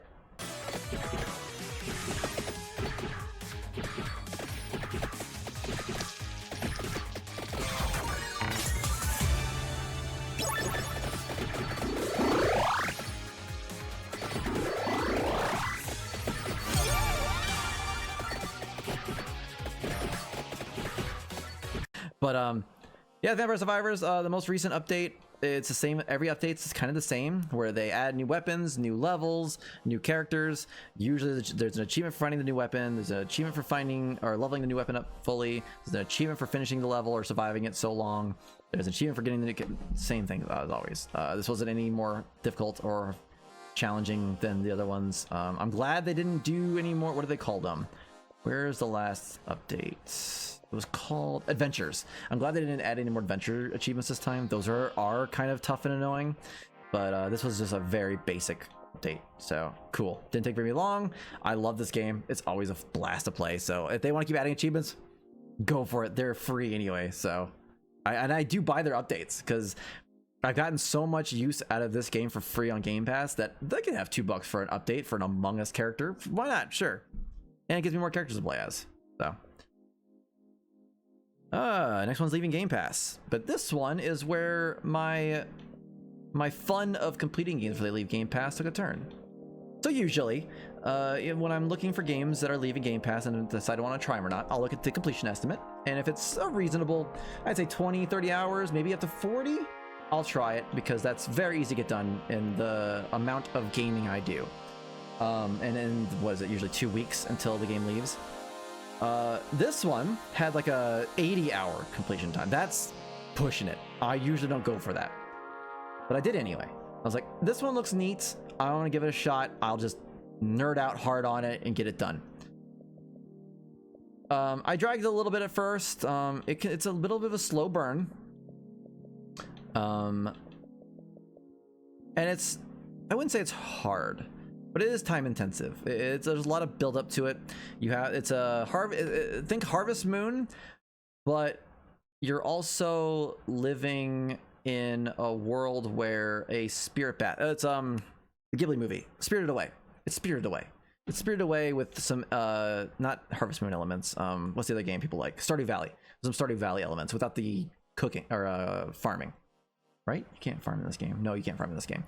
So yeah, that's it. Yeah, you run a bathhouse for spirits. You have to keep them happy, and that's how you make money. And then you can upgrade your spirit house to get more ghosts, and soon you get lowered ghosts, which are the main achievements. You have to get all the fish in the game. There's seasons. You play these kind of games, you kind of know what to get.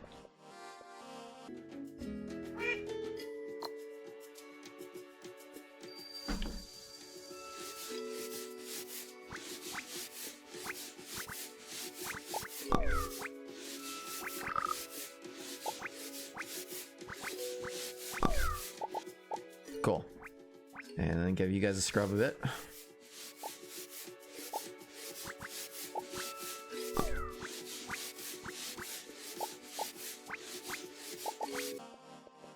But there's another exploit.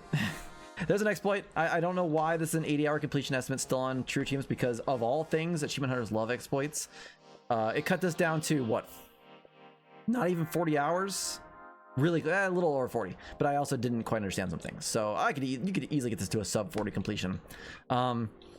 There is an exploit to get infinite money. A game like this, infinite money just makes all the better. Oh no, it's duping. So yeah, you can dupe the most expensive items, sell those for just buku money, but you can also use it to get materials, or you don't have to farm much, things like that. Made it way easier. I didn't quite enjoy this as much as I thought I would. It was a little more fun near the end when I had infinite money and stuff like that. But oh, and this is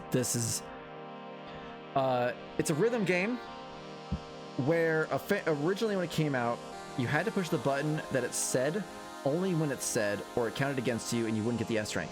Now you can button mash, but even then, man, I was like mashing. It looks like this while I'm playing and stuff. Like, oh my god, what's he doing?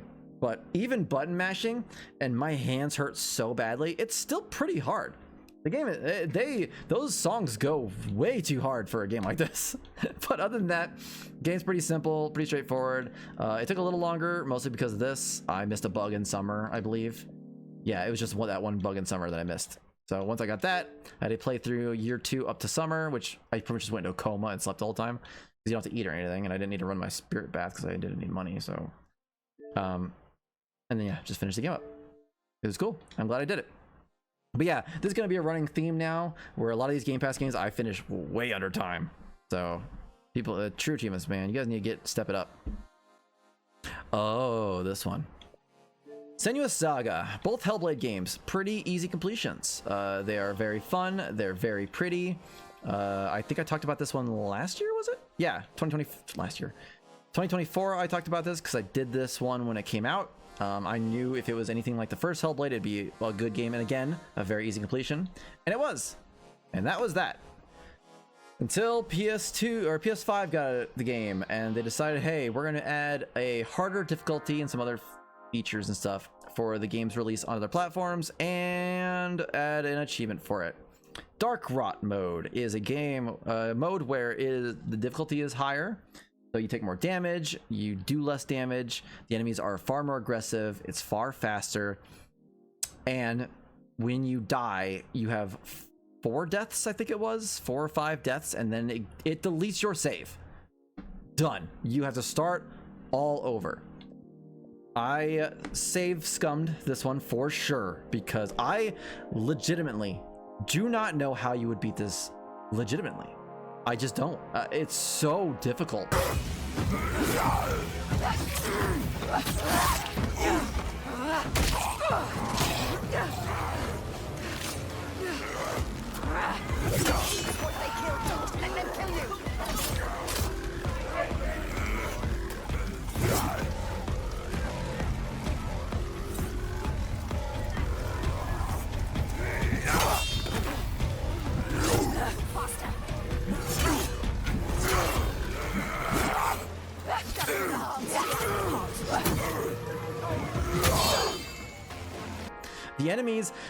The enemies have that, oh, you can learn their pattern thing, but sometimes, man, they'll do their thing and you're, oh, I'll deflect that, and then they'll just backhand you and you just took damage. Like, enough of that and you're dead, and then there's your life, and 4 times and you're just starting over, and it's so many battles and so difficult. So I absolutely save scummed using the cloud. I am not even kind of ashamed of that, and even then it was still pretty tough. Just be careful, because if you delete your save, not only do Dark Rot mode over, you have to play the entire game over to unlock Dark Rot mode. So, woof. I know a lot of achievement hunters are just not going to bother with that one, because that is tough. Oh, I lied. I think WebGeon is the one I started for. WebGeon might be the one I started for my daughters when we went to the Halloween parade. Yeah, there it is. Yeah. So WebGeon I started back in October we were going to a Halloween parade, and then I didn't really get around to finishing it until November. Yeah, I just finished it quick. I was using it to stretch out my streak when I needed to. Sometimes, like tonight, for instance, I just need an achievement. And this was the one I was using for a while. This is a puzzle game where you, like, it's like, you know those ice puzzles in Zelda games and a lot of platformers or 2D top-down games? It's that, essentially, but you're a spider. So instead of sliding around ice, you're using a web. You can only go in straight lines around. You just have to figure it out. You have to get through level 15, which is 2,000 gamer score, so that's DLC.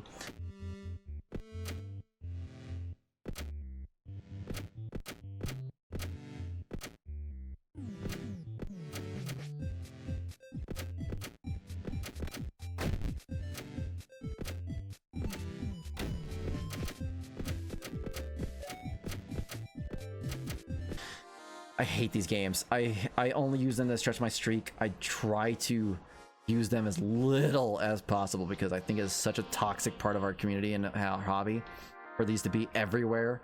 They're definitely exploitative, 100%, and don't at me about it. But yeah, I use this one and stretched it out for a good while, kept my streak going, allowed me to go on a fun little day trip slash parade with my daughter, and I was doing other hard games, and yeah, so very cool.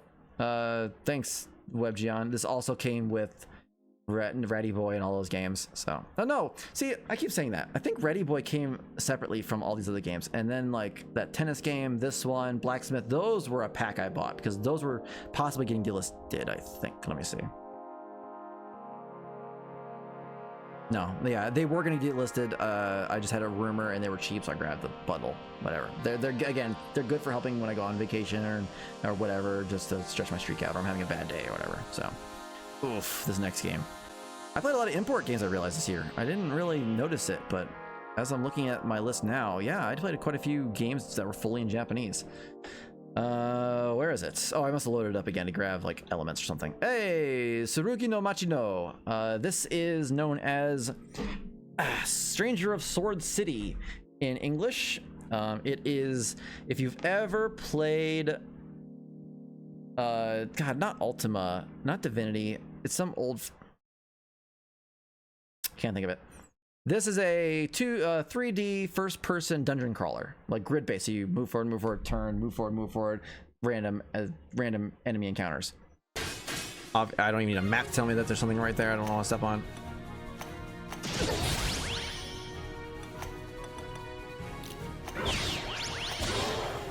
Dun dun dun dun.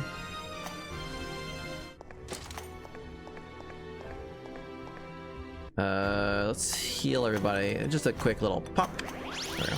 Little desk pop. Oh, what is all this? Uh-oh. Okay. Good start. But it's in Japanese. This, I've tried following a guide. I think there's a guide on TA. Yeah, there's a guide on TA. It's bad. They give you a pretty good overall and even to the minutia sometimes walkthrough of the game. But since it's in Japanese, man, they needed to go a little more in depth. There's a lot of items that I didn't use until the end of the game that would have made this so much easier. It's hard. It's a pretty hard game. There are some serious escalations in difficulty just out of nowhere. Like, I was skimming through pretty easily, and then I got to, I think it was the abandoned city, abandoned town, underground town, I forget what the name of it was, and dungeon, and I got just bent over almost immediately and just hit a hard wall and had a grind up experience, which I haven't done in a while. There's no exploits for this, there's no tricks, you just gotta tough it out and grind. It's been a while since I had a grind experience in an RPG. I did not miss that, but I got through it. I also, this one came well under completion estimate. I didn't need to grind or level up or class change as much as the walkthrough said I absolutely needed to by the end. I don't know if it would have helped the difficulty all that much if I had. I came way under completion estimate for this one. It was pretty good. There is an English version that came to Xbox One, so that's a lot of the resources I use because it's the same game, except just different languages. So that was nice. It did help once I stopped using the TA walkthrough, because again, it started falling short, and I was like, I am struggling, and I need a little bit more information for what is going on here. Like, the walkthrough should have listed enemies in the area, their weaknesses, their strengths, things like that matter in an RPG like this, and I really needed that. So when I dropped the TA walkthrough and went to other walkthroughs, just, hey, this is where I'm going next, these are the enemies in the area, and their weaknesses and strengths became way easier. But yeah. Also, oh wait, this is the funny story for this one. I struggled a lot, not gonna lie, but what the guy didn't tell me, and what obviously wasn't readily obvious because I can't speak Japanese or read it, and I didn't Google menu or Google Translate all of the menus, was that there was an entire class of skills I wasn't using, like support skills and spells. Man, the game comes so much easier when I figured out how to use those. The guide kept referencing it. I'm like, what is this? I don't know what this is. I can't find it. I am struggling. Did I miss it? Did I screw up somewhere? No, I'm an idiot and didn't go to another menu. So that would have been nice to know. That's something you should point out when you're doing a game for doing a guide for a game that is in a foreign language. Thank you. And have a nice day. All right, I'm gonna skip a bunch of games here because I've only played them and haven't finished them. I took part in TA's 12 Days of Christmas. And okay, yeah, no, I'm not crazy. 12 Days of Christmas, and I had all these games started that I'll probably be talking about next year. But one I did finish when I started it was Star Wars Episode 1 Racer.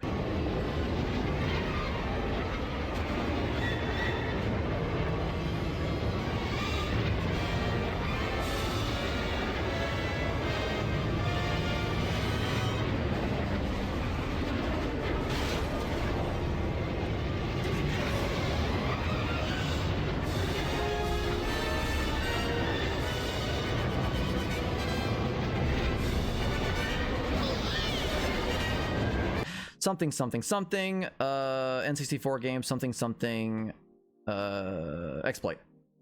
There is a debug menu. It makes it so you can almost instantly start and finish any race. So I did that for the campaign, which makes it a joke. I would not have done this game otherwise. I do not like racing games, especially this era. They are going to have rubber band AI, and I hate that garbage. So yeah, I did not deal with that. I just used the guide, I used the exploit and the debug menu to instantly start and stop most of my races.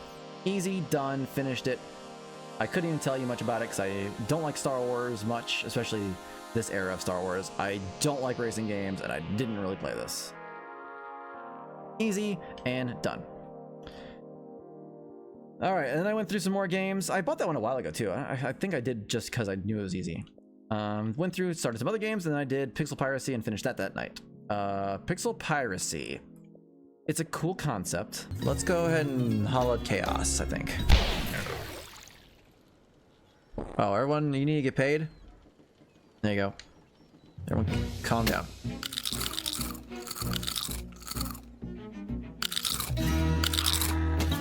All right, everybody, go for it.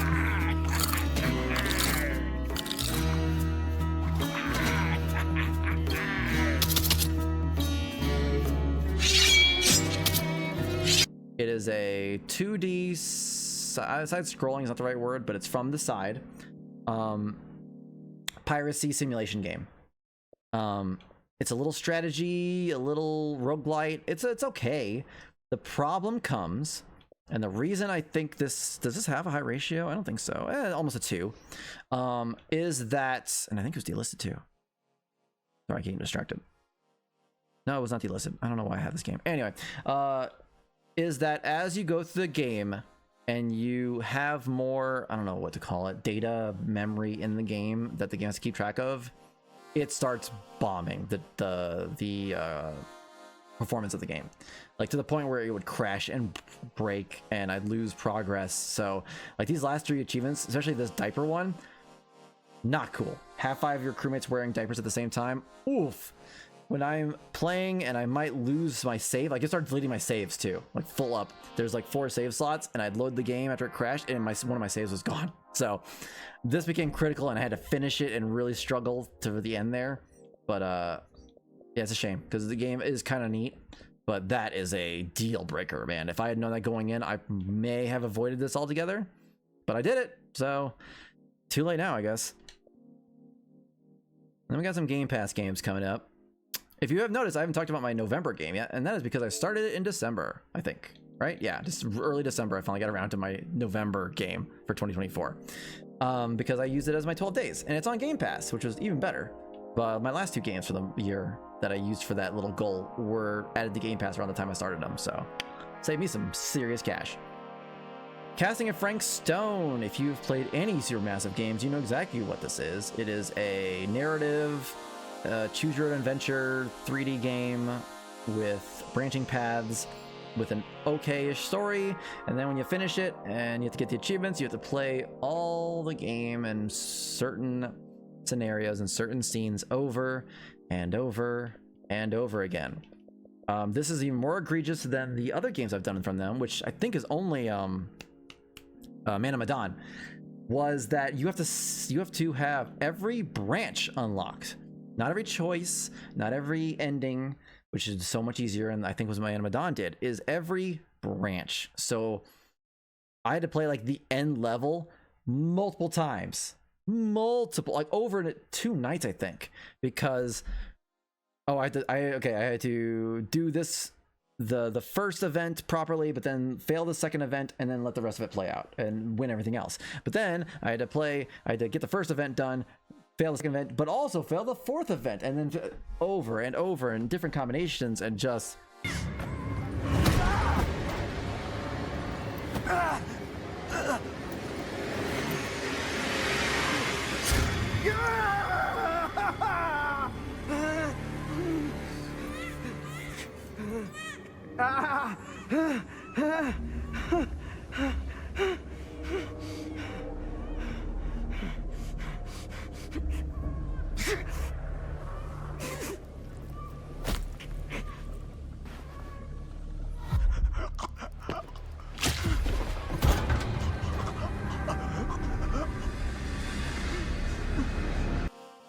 another part of this, and why I don't think this clicked with me much, and it's not a bad game at all. It's a cool story. It's just, I don't know anything about Dead by Daylight. This is a narrative game set in the Dead by Daylight universe where they use this to flesh out the Freddy Krueger chasing Ash Williams or Pyramid Head game, you know, that is super popular.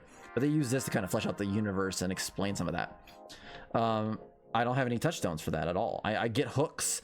I get that the dolls you were finding were clearly the killers from the game, like the not exclusive, what's the word I'm looking for, proprietary killers, the ones that aren't licensed. But other than that, I don't know. It just didn't click with me very much. And then having to replay those scenes over and over and over and over again was a nightmare. So definitely use a guide. You're gonna need it, so that you get all these in the most efficient way possible. The guide I used was fantastic. So yeah. Oh boy. I used a game leaving Game Pass for my next part of my 12 Days of Christmas one, and it's Hurdling, which I've done. This is, I think, what's it? Not Oxenfree. What's the developer's name? Okamotive. I've done Okamotive's other games, which were Far. They're the Far series. And this is very similar, but it's 3D instead of 2D. But it's essentially kid goes from one point to another point, adventure happens. Let him go.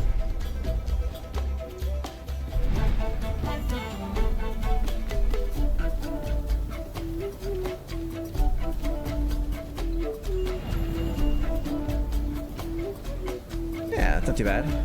I got the general idea of it.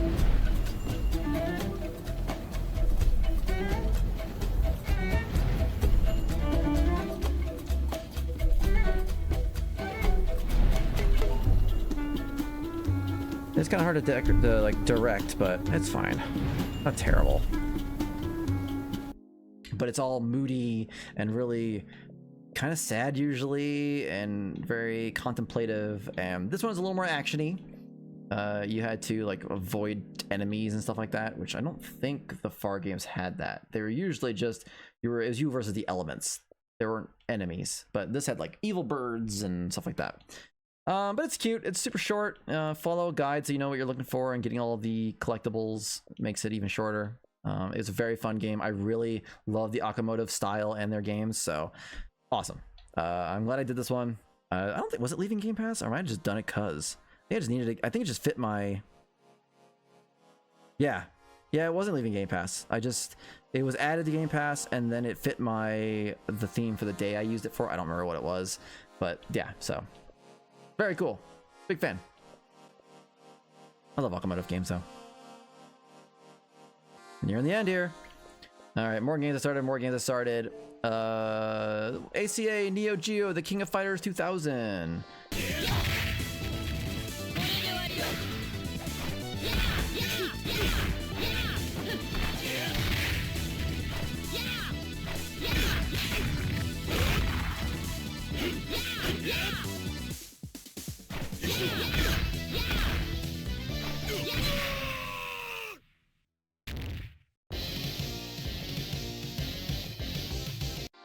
I stretched this one out for a while. I think I did start it for the 12 Days of Christmas, and then this became a use for other 12 days challenges, while also using it to stretch out my streak if I needed to.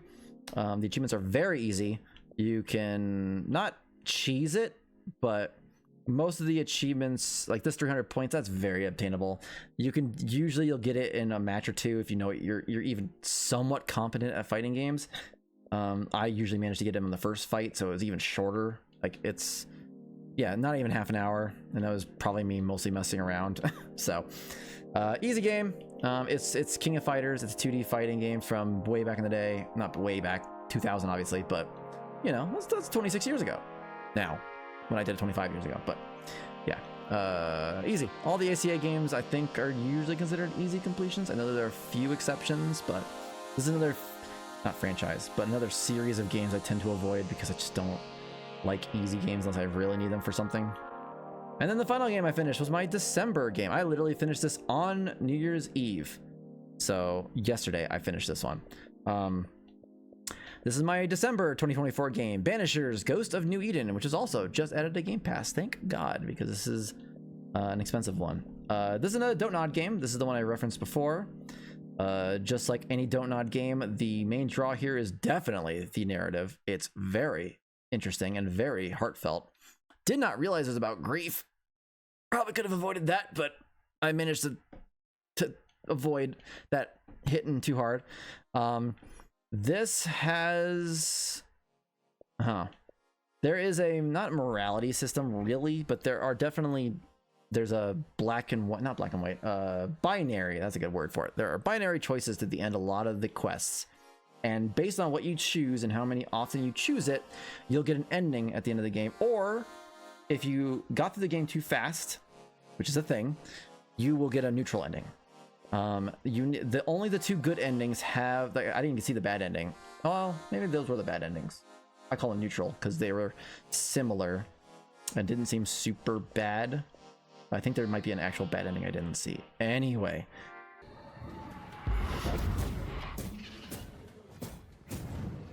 Die, die, die, die. Okay, fine.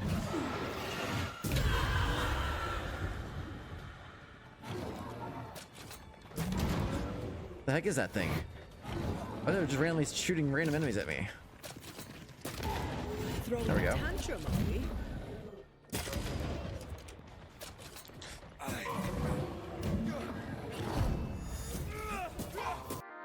Besides the point. The two good endings have achievements related to them.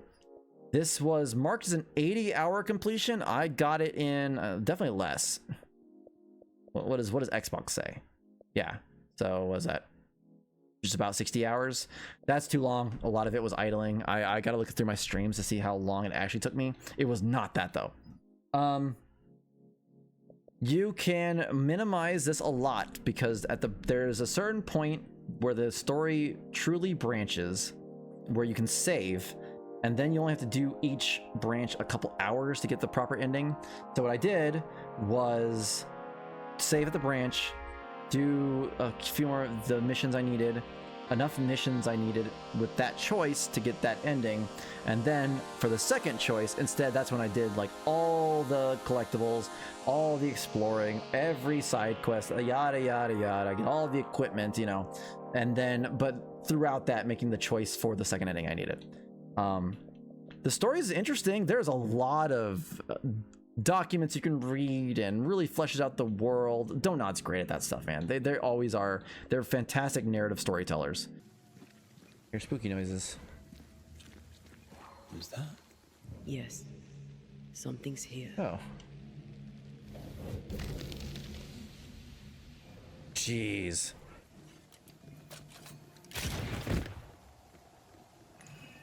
Hey, man. Why'd you get hung?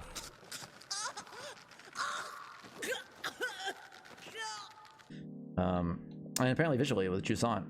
So, yeah, this one was cool. This would be up there for my games. It's a little long. It's not my type of game usually, like an RPG, long action game. There's pairing, but what game doesn't have that? I definitely put it more in like an action RPG kind of game. But, yeah, I'd say number maybe 4 or 5 for the year. For that 2024 goal. It's good, very good, but I just liked games like Suicide Squad and Outlast Trials more, but and Funko Fusion even. But this is good. I really enjoyed this one. It's a long one too.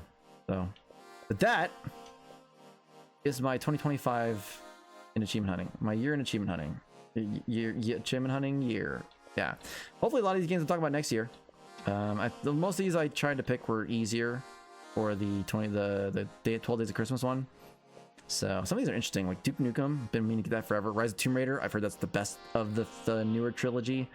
Marlowe Briggs. I couldn't even tell you what that game's about or what I'm gonna think of that one. Dredge. Everyone loves that game. So definitely some good ones here. And I'm sure I'll play other games too. Start other games, hate other games. Maybe I'll get Max Payne done. Man, if I'm talking about Max Payne this time next year, boy, that'd be cool. But I'm not counting on that. That game's hard, really hard.